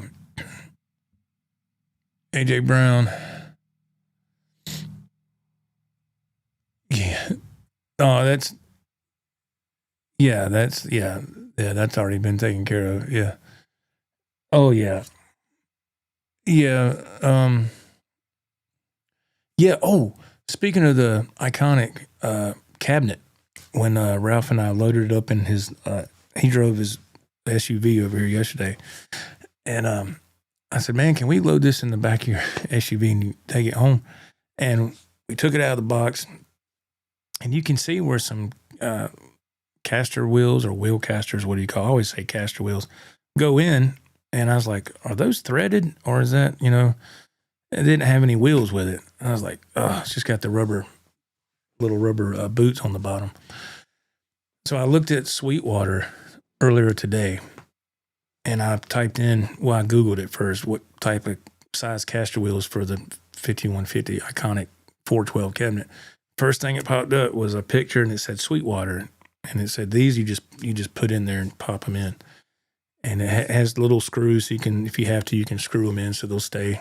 I said, yeah, that'll work. And I think 4 of them with the little screws cost me, with tax and all, free shipping, because I ain't worried about, spending money on getting them here no time soon. It's $42 and some change. And so, yeah, I'm surprised it didn't have any wheels with it. Kind of shocked, but, it's okay. It's all good. Let's see here.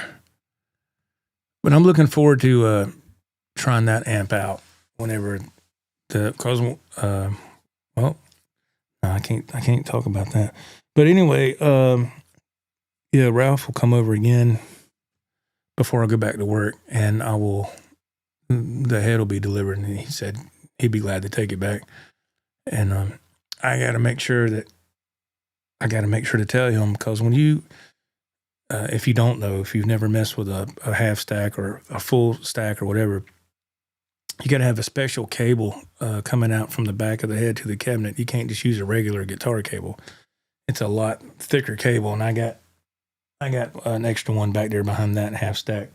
And I'm going to send that attenuator with them too, so I can put the iconic on the master and the volume's on full blast, and I use the attenuator for the master volume, right? Slowly turn that up. It's like a variac. And so we're gonna be jamming. We're gonna have it set up, man, and it's gonna be a lot of fun. We're stoked about that, man, because we just want to be able to get some songs down and get tight with them, and it's fun to do. I mean, why else would I have this stuff, And Ralph's got a lot of cool stuff at his place too. So I said, man, we need to start getting some songs done together. And he said, yeah, let's do it. So, I don't know. And plus it was used, so I don't know if the person, AJ Brown says it probably didn't come with wheels since it's intended to sit on top of a straight cab. It's got a place for them on the bottom, but I don't know. I don't know, since it was used, maybe the seller kept them. I don't know. But when I went to Tempo Music last year, Ralph and we did that guitar shop review at Tempo Music in Hendersonville, and I got that Harley Benton, you can't see it, Harley Benton 212 cabinet from there. It was used. I got it for like $175. It's got 212s in it, and the speakers are offset, and which is great. And first thing I did when I got that thing home, because they didn't have wheels on it, I went to Ace Hardware and bought some caster wheels and put them things on there. Man, I said, the heck with carrying that thing. That thing's got some weight to it, just to be a 212. But it's got Celestians in it. That thing, that's what I was using on that busking video that time. I want to do that some more when the weather gets right, if I can. There's so many things I want to do. It's just having the time to do it. Just getting stuff scheduled, you know. All kind of things happening that I'd like to do, but I can only handle one at a time. Mr. Brian Jackson is here. He says, Joe, what did you think of the Benson guitars out of Landrum, South Carolina? Was it yesterday's guitar show? They were there. Show you were at. Yeah, they were awesome. Is that the one? That was the Tellys, right? They were beautiful. Yeah, if that's the gentleman I'm thinking about. And he was one. There's one Telly I was looking at. I love the pick guard on it, and I said, "How much is that one?" I think he said it was $2,400, which I get it. I mean, he made those guitars. That's I can understand prices on something like that, because that didn't come from a factory where they're spit out so many an hour or whatever. But I thought they were great. I was kind of wanting to play one, but nah. I love Tellys. I do. But I had to exercise a lot of discipline yesterday, man. Y'all, come on, man. Y'all know, you can relate, right? I mean, I bought that Hendrix Wah, and my bigged thing was, okay, when you buy a used pedal, have y'all ever bought a used pedal and you get it home and it didn't work? Happened to me. Had to turn my butt around and go back up to the place where I got it from and said, man, this don't work. Why do y'all have it in the cabinet? Why do you have it for sale? Do y'all not test your stuff out? So that's always been in the back of my mind. But when I got that pedal, that Hendrix Wah, got home, first thing I did, I got plugged it up. It was fine. So $85 for a Hendrix Wah, yeah, I'll do that all day long.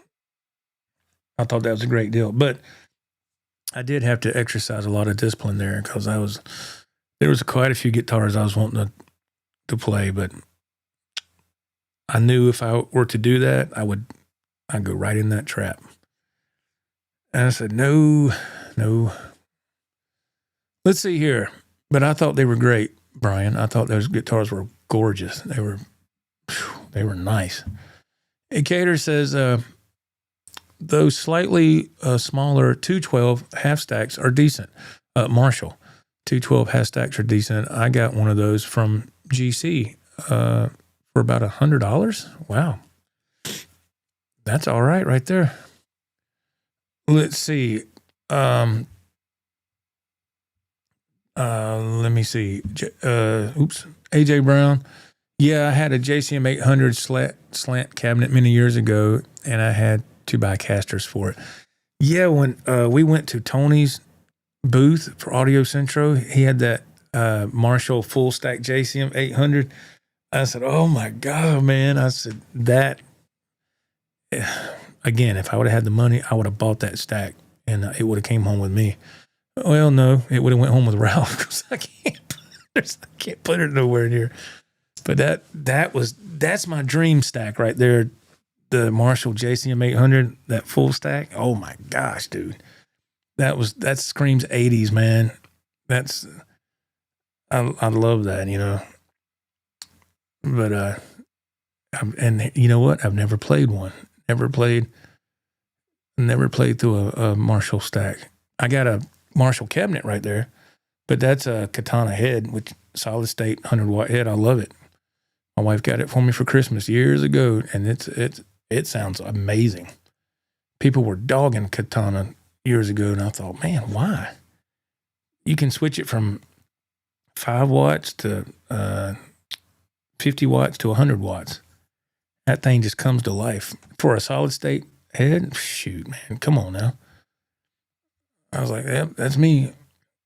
Let's see. Ecator says, yeah, those guitars were nice looking. My friend that I was with at the show lives in Landrum. He had no idea that guy was nearby. Yeah, there was quite a few vendors there. I had no clue were as local as they were. I did not know that the gentleman I was talking to, I forget his name, that had the Satchel Kramers, and he was right there from, I think I already said this, he was from Asheville right there. And I said, man, that's cool. Let's see. Let's see. Satch Rules.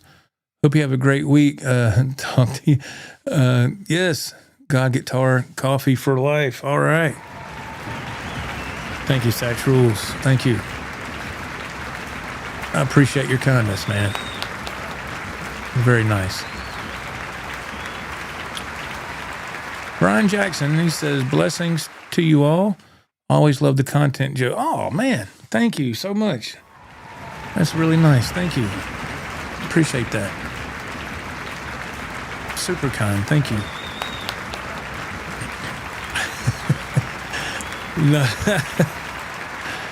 Yeah, I love having two half stacks in here because I with the Eventide micro pitch pedal, I can run those cabinets together in stereo, and it sounds amazing.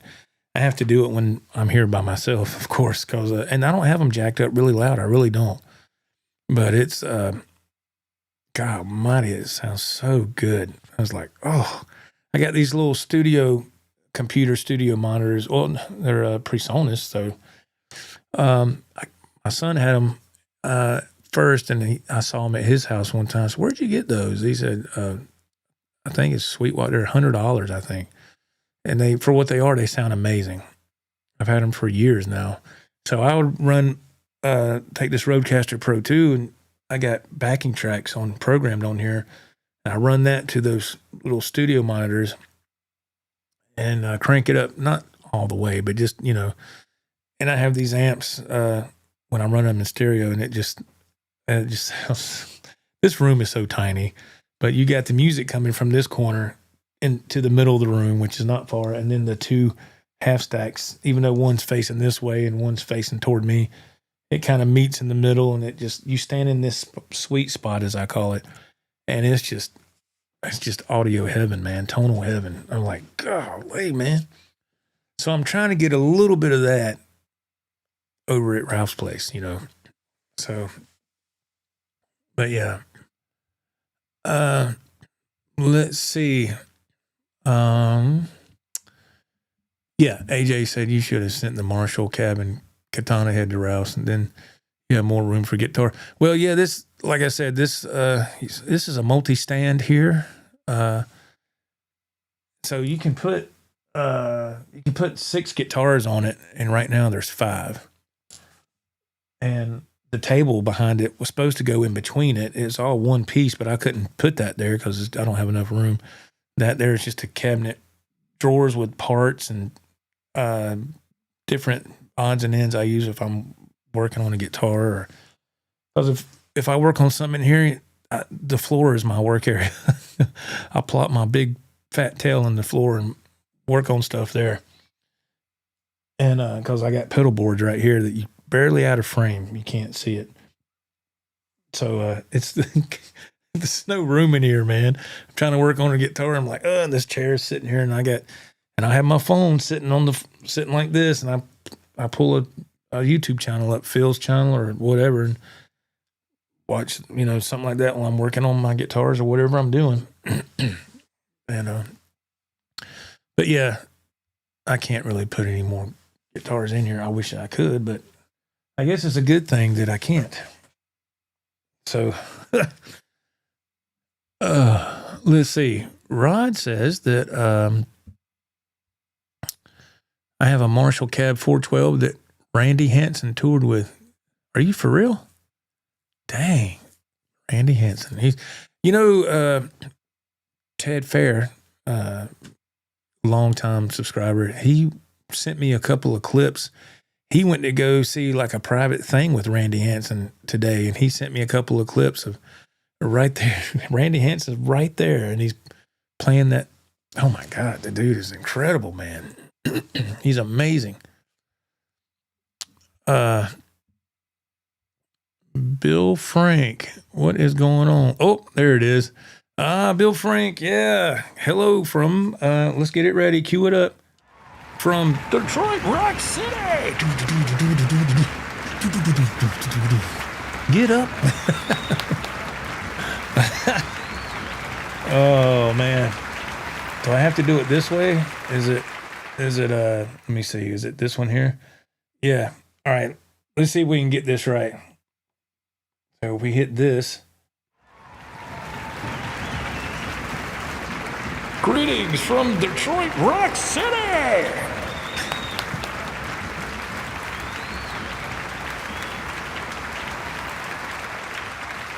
Son of a. It's got a little bit of that echo to it. Echo. Reverb. Anyway, getting silly. Okay. Yeah, man. But yeah, small room in here. I have just enough room when I'm playing live to kind of move from side to side. That's about it, man. We have fun, man. It's fun.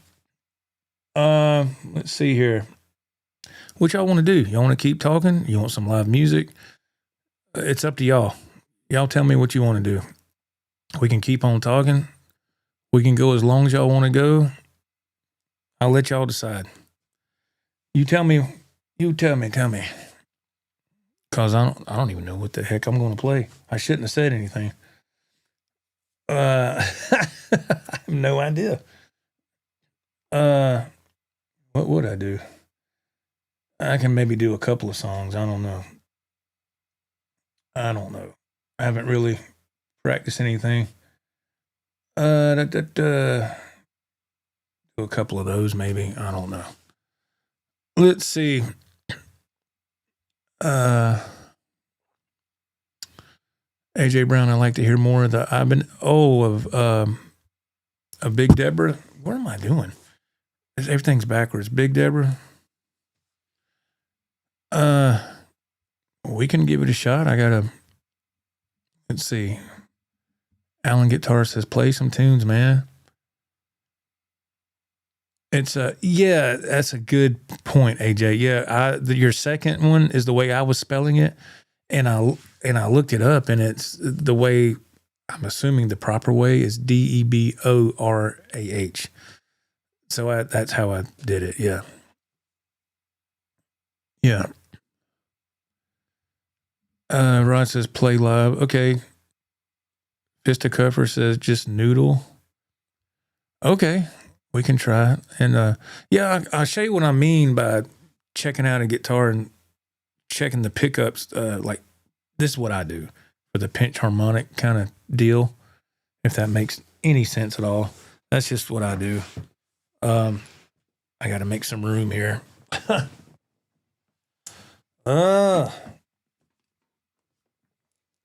Let's move this back here.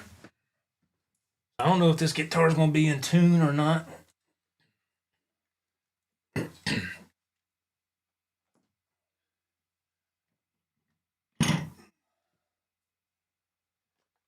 I would hope so, but we're about to find out, ain't we? About to find out, baby. Oh, let's see what we got here. That's why I always keep a tuner on the pedal board, man. This is a great playing guitar, though. I do have to say.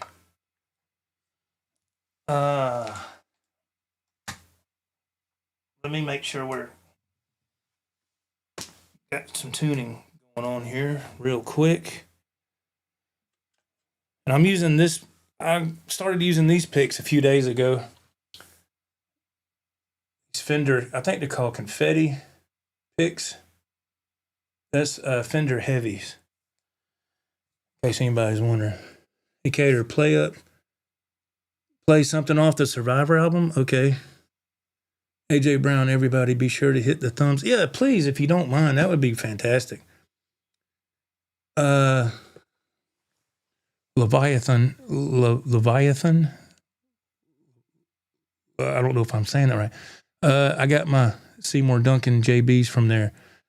From where? From Cornerstone? Where are you talking about? I'm not quite sure, sir. Let me check the tuning. That was good. That one's good. That's good. See, I haven't played this guitar since last week. So that's why I love this guitar. Let me come up to the camera.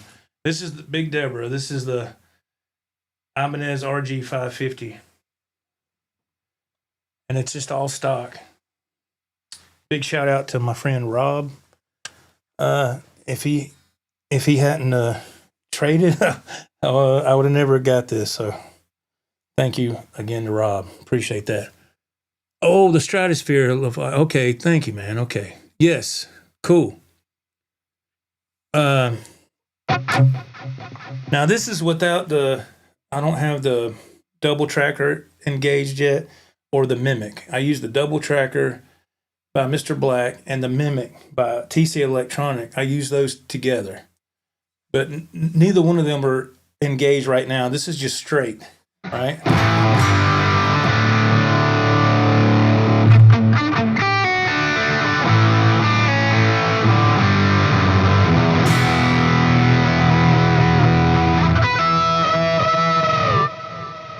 Now, of course, the delay is engaged. Now, let's turn on the Mr. Black and the Mimic and let you hear the difference. I'm going to hit a chord, an A chord.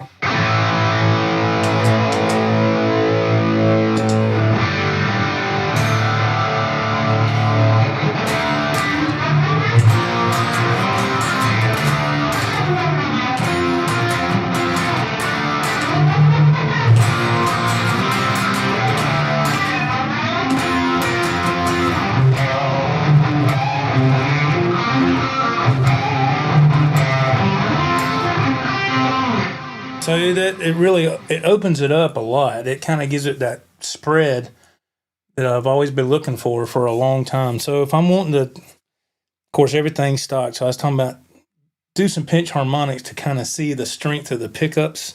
So a good one to always go to is on the G string on the 5th fret.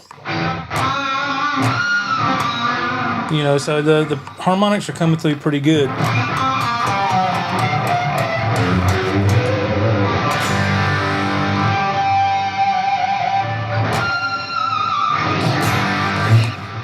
So that tells me right away the pickups are good. They're on the level that I like, and you know that's just for me. Let me make sure this chat is not stuck. Okay, just making sure.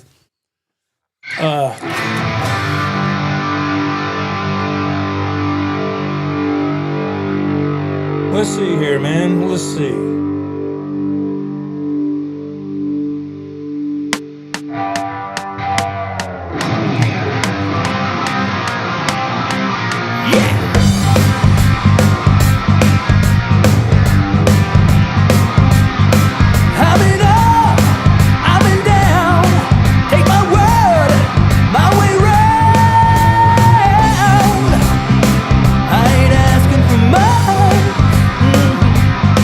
I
I knew it was wrong right from the start. With a love that hurt, it could break a heart. When she gave me a call, she didn't want it all. She just needed a shot to keep the flame from getting too high. I told her I was taken, but the love she was making, it was all I could do to keep that banner shaking. When all was said and done, she told me goodbye with a love that just happened. She didn't even bat an eye. She said love is for fools and what you don't know. I live for the moment and I don't move slow. Maybe one day you'll see what I mean, but until that day comes, I'll be in your dreams. And just like that, was back to my life. Same old boring deal, just can't handle the strife. Some time went by, searching high and low, trying to find the one that wasn't afraid to show how love could be with a rhyme and a soul. She said love is for fools, and if you didn't know, I live for the moment and I don't move slow. Maybe one day you'll see what I mean, but until that day comes, I'll be in your dreams. Yeah.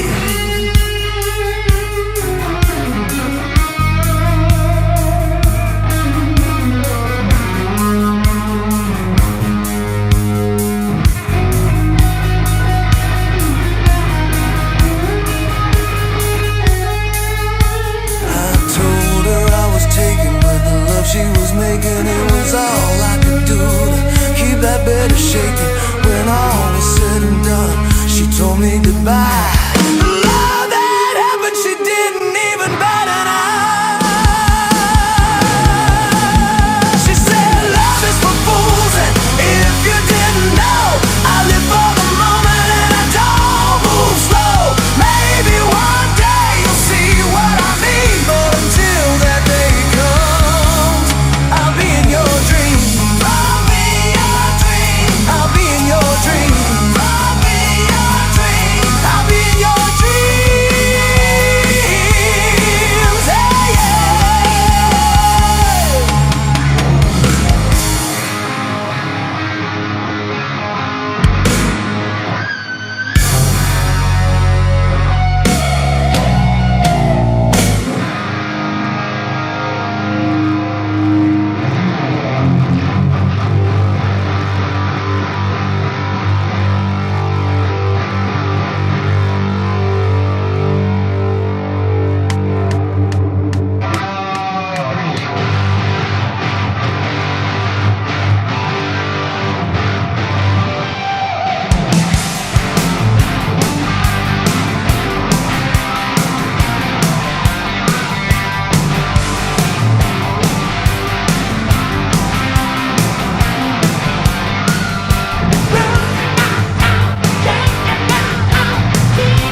yeah.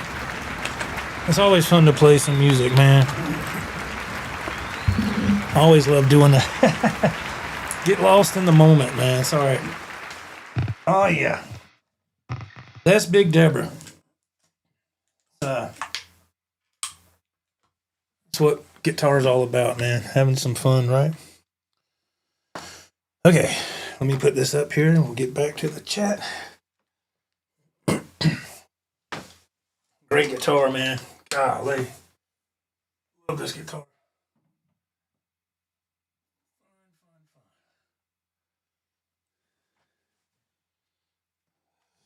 Put this down for a second so it don't feed back.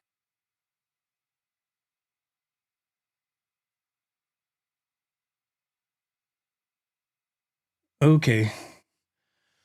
So we played a few songs there, and that was a lot of fun, man. That's the Ibanez it's backwards, RG550. It's, I nicknamed it Big Deborah for my latest single that will be released the 13th of this month. Pre-orders are available on March 11th, from what I'm being told. Let's see here. I need to go back into chat a little bit and look, because I have not had a chance to see the chat while I'm playing, so please forgive me. We're not going to go back far. We'll go back a little bit here. Let's see here. Okay. Is that Stella Sass? Am I saying that right? Well, thank you very much. I appreciate that. Thank you. Thank you for watching.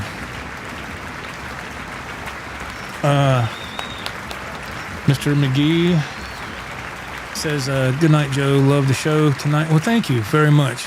We have a great community here. See you on the next one. Yes, sir. Thank you, Mr. McGee. So nice. Such a nice gentleman, I tell you. Fisticuff, what in the world are you talking about, man? Oh, it must be emojis. Okay. I just see the words in the thing. Okay, thanks, man. I was like, what? Okay, thanks, man. Downtown AJ Brown. Thank you, man. Yeah, it's a fun guitar. Let's see, Mr. Bill Frank from Detroit, Rock City. Joe, I've been wondering what the SBS is like also next time. Yes, sir. I can play that next time. Yeah, absolutely. It's a great playing guitar right there. Yeah. What does that guitar go for? $379. I did upgrade the trim system on it. But yeah, this comes with the SBS stock pickups. I think they're 14K or 14.5. And it does have the split coil. And yeah, it's a great guitar for the money. Everything on that guitar was fantastic except that trim system. I had to upgrade that.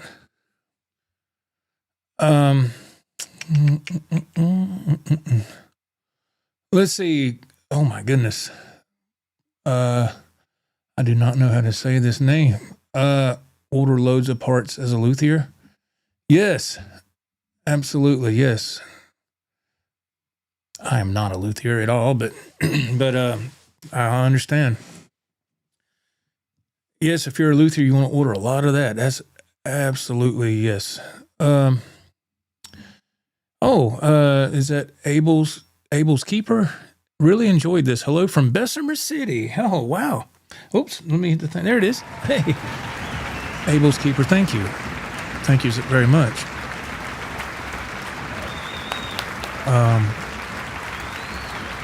I used to know somebody from Bessemer City a long time ago. Yeah. Let's see. Let's see. Thank you, Ecator. I appreciate that, sir. Whoops. It jumped on me. Fisticuff. Thank you, Joe. Really enjoyed it. Thank you, man. I appreciate it. I can't believe y'all stuck around. Usually people bolt, but thank you. Thank you, Ecator. Yeah, I know it's getting late. Yes. and I'm on vacation. So yeah, y'all got to hit the sack. I know some of you got to go. Please, I appreciate you being here for as long as you have and supporting this channel. And it means the world. It really does. Let's see. Let's see. Fisticuffer says, I think you convinced me to buy one now, probably Desert Yellow. Oh, the RG 550. Yeah. It's great, man. I mean, that guitar is amazing. It's once it's set up, if it needs setting up, once it's set up, you're going to be very happy. I mean, you saw it for yourself. I grabbed that guitar and I start playing. I'm in a different world, man. It's just, that's what I love about playing guitar and playing music. It just takes you somewhere else. Just if it's just for 10 minutes, I can come in here before I go to work, and that's the last thing I want to do is have to go to work because my job is very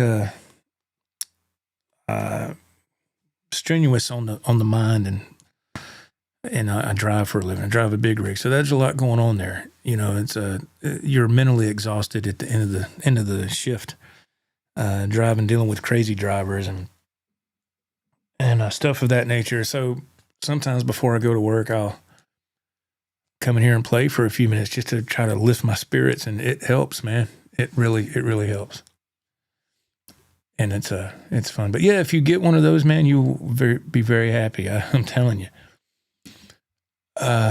Bill Frank, great song selection. Well, thank you, man. Yeah, that's always been my goal with the songs I have programmed on here. I think I have around 50 songs, I think. And that's always been my goal to just I could pick one song out of the 50 or 5 and just play them. That's what I've been working on for like a year. But you have to understand, I work a lot of hours for my job, so I can't come in here every day and practice for 3, 4, 5 hours a day. I can't. My schedule's just that's not going to happen. So I can only come in here 20 minutes here, 20 minutes there. And then most of the practice time is done before I go live on a show, on the Saturday night show. But my goal for me, I like to set these little goals because you get something to shoot for. And I want to be able to have these 50 songs memorized so I can play them and not have to worry, oh, how does this go again? So it takes some, a lot of repetitiveness, if I can say that. Repetitiveness? Yeah, okay. A lot of that. But, and when you play live like this, and let's say that I made plenty of mistakes tonight, but let's say you make some, and when you watch it back, you know where those flub ups are. And you're like, oh, okay, I got to work on that. So I use it as an educational tool for myself to help with the songs. It's it helps me. Maybe I'm just crazy, but yes, let's see here. Cater, he says that got to work in the morning, so time for me to hit it. Have a great rest of your week, everyone. Be safe during your travels on your vacation, Joe. Thank you, Cater, so much. Thank you, sir. Really appreciate that, man. That's very nice.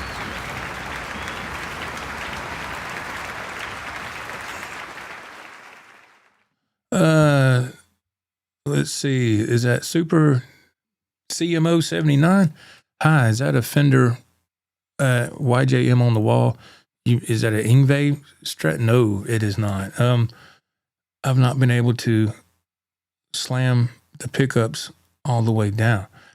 No, this is it's just a Fender Made Mexico 75th anniversary Strat. It's got a HSS configuration, and it doesn't have a locking trim, but I love that guitar. I just got that guitar. It's used. I got it on a trade. I think it was weekend before last, from a wonderful store in Easley, South Carolina. I'm wearing their shirt. Matter of fact, Cornerstone is the name of the store.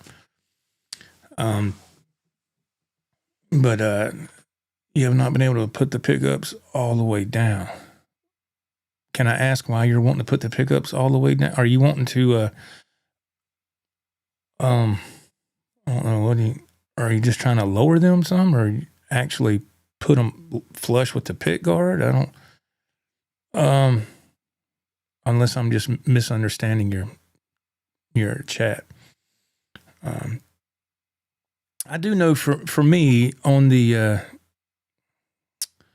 Steve Vai Jim Jr. There we go. I'll get it in a minute. For some reason, when I play, there I go again. When I play a Fender Strat and has that middle pickup, it doesn't bother me. But an Ibanez that has that middle pickup, it gets in my way of my path of picking. So I have to lower that middle pickup on that Jim Jr. flush, so it's out of my way. And it still works. I just put it flush. And it's fine, but let's see. Let me see. Super CMO 79 flush with the pick guard like you have your Stratosphere. Those look nice. Oh, yeah. Wow, flush with the pick guard. Yeah, okay. I see what you're saying. Okay, there it is. It popped up. I'm the exact opposite. Fender gets in the way. Okay, Ibanez, no for you, but Fender, yes, the middle pickup. Yeah. Isn't that wild how it's just different for everybody? And some people it doesn't get in their way at all, but it's just different playing styles. But I've never tried to put a pickup flush on a Fender. I've never needed to. So I guess maybe I don't know, man. Maybe the screws are too long. I don't know. Maybe they have it fixed where you can't do that. But that's kind of odd. You would think maybe there's something in the way, like some wires. Maybe I don't know, man. I've never done that on a Fender Strat. And on my Blue Strat, they're not flush with the. They might look like it, but they're not. They're low, but they're not too low. Yeah, that Jim Jr., that middle pickup, it's exactly flush, man. And I said, good gosh, man. That's why I kind of like a Super Strat like that is fine. But I usually, the SBS right here with the two humbuckers, that's fine. A lot of people I've talked to in the past, my son's like this. He doesn't like guitars with, over here, Joe. The Frankie, of course, only has one pickup, and that other Tobacco Sunburst Frankie only has one pickup. And my son does not like the one pickup configuration. It doesn't bother me. I mean, how many times did I go to my neck pickup playing these songs tonight? Once. And that was on that last original I did. And just for that little short solo piece, but it fits right there. But let's see. Bill Frank, he said, I would love to get my hands on a Jim 777 in the neon green. Oh, from 89 or 90. Oh, God. Oh, yeah. Yeah, those were slick, man. I remember when Ibanez came out with those, when Steve Vai first got with them. Y'all remember that? And it come out with like the floral pattern on the guitars. I always thought that was sharp. And I want to say that I read, if I'm recalling this properly, that Steve Vai got that pattern, that print from his mom's curtains when he was young. I guess his mom had some extra material from curtains she made years when he was young, and he used that for the actual print, for the artwork on those guitars, the floral print. But yeah, that was a big deal. I remember when those guitars came out, and they were, Ibanez really did a huge turn because of Steve Vai when he joined up with them. It really, not that Ibanez was, I don't know how they were before that. I don't know if they were hurting or whatever, but when he joined them, their sales went through the roof. And I saw a beautiful Jim at the guitar show yesterday when Ralph and I were there. It was at Tony's booth at Audio Centro. And he's had that Jim for a while. It's beautiful. I think it's like, I don't know, it's used. I think it's like $1,100 or $1,200. It's very nice.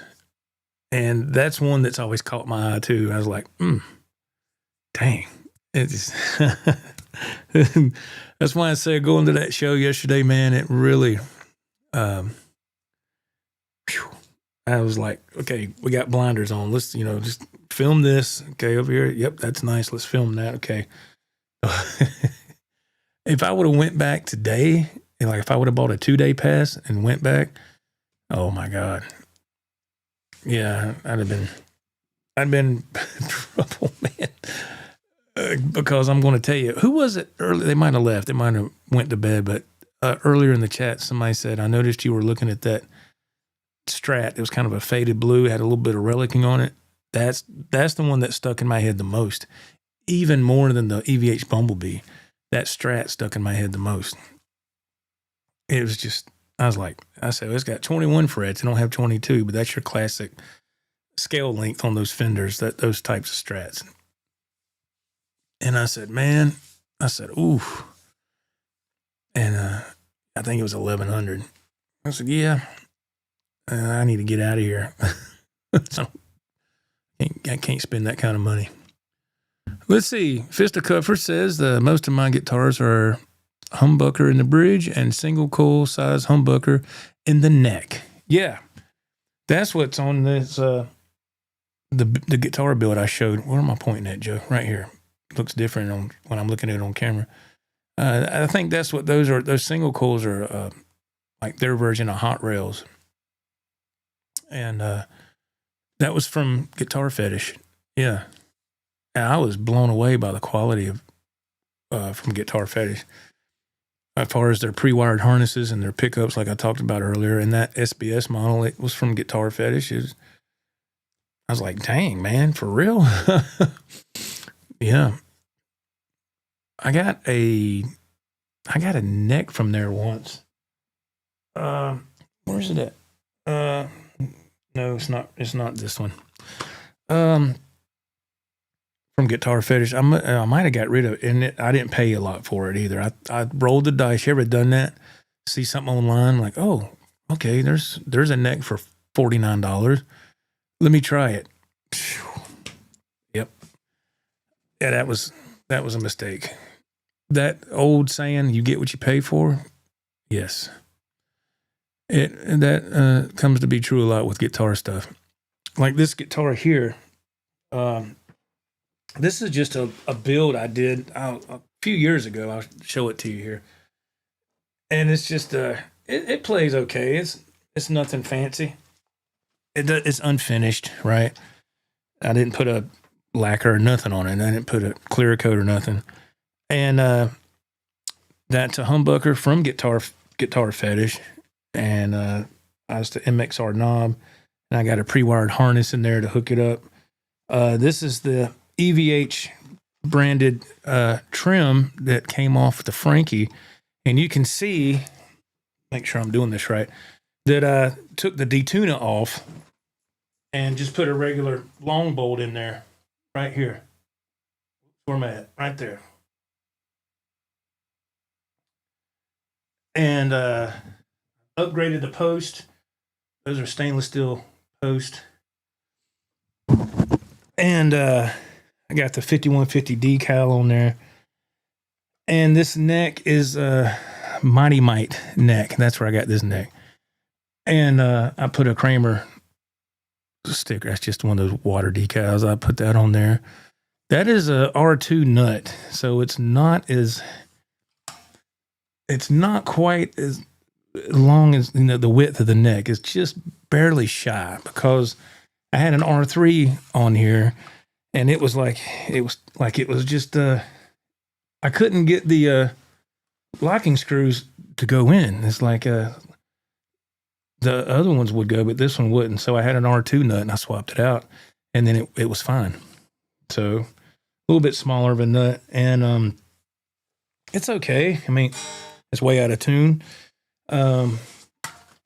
It was just something that I wanted to tinker around with and play, and it's all right. It's there's nothing on the back. Just it's all right. It was just, like I said, I had this body and stuff with the stuff, hardware already on here for quite a while. And I don't know, it's something to tinker around with. I wouldn't. It's okay. It plays all right. It's not the greatest thing because it's just something I was messing with. But it does play. It's okay. It's all right. So that's just what I like to do. I like to tinker with stuff sometimes. And if I don't like any of that stuff, as time goes on, I can take that stuff off and put it on something else. That's another good thing about having different guitars through the years. You know, guitars that you put together or whatever, you know, parts guitars, as they say. It's good. Good to do that. Oh, my chat disappeared. I think I know why that's happening now. Because I tapped something by accident. Ooh, that's why it's doing that. But yeah, it's just mostly for me. Mostly, I just like to buy guitars, man. Once in a while, I'll sit there and throw something together. Let's see here. But yeah, that's. I just wanted to talk about this Strat right here. I know it's getting late. People are having to go to bed. I want to talk about that build I did. I got the neck and body and all from Stratosphere from eBay. Again, if you're not familiar with the Stratosphere, go on eBay and type in the Stratosphere, and you might find a body or a loaded Strat body or neck that you could use. And their prices vary. Depends on what the brand is and the condition as well. So, but it's a lot of fun, man. I just love playing. Anything to do with stuff like this, I get a kick out of it, man. I need to play this Charvel some more too. You can see it right here on the wall. Charvel San Dimas. I need to play that. Holds tuning very well. I upgraded the trim on that. Put a Goto on it. It does really well. It's got the 2 humbuckers on it. Plays fantastic. Most of the guitars I have sitting out here play really well. Except, of course, for this parts guitar I just had. It's it needs to be tuned. It's out of whack because I haven't touched it in a while. But that Ibanez, it speaks for itself, man. You heard it. You heard it here. Playing the songs. I played that guitar last week. And I didn't have to tune it tonight. That's crazy. Usually when I pick up a guitar in here, I got to tune for a few minutes at least, just to try to get it in the ballpark. And I hope that it stays tuned. That's the trick, right? Oh man.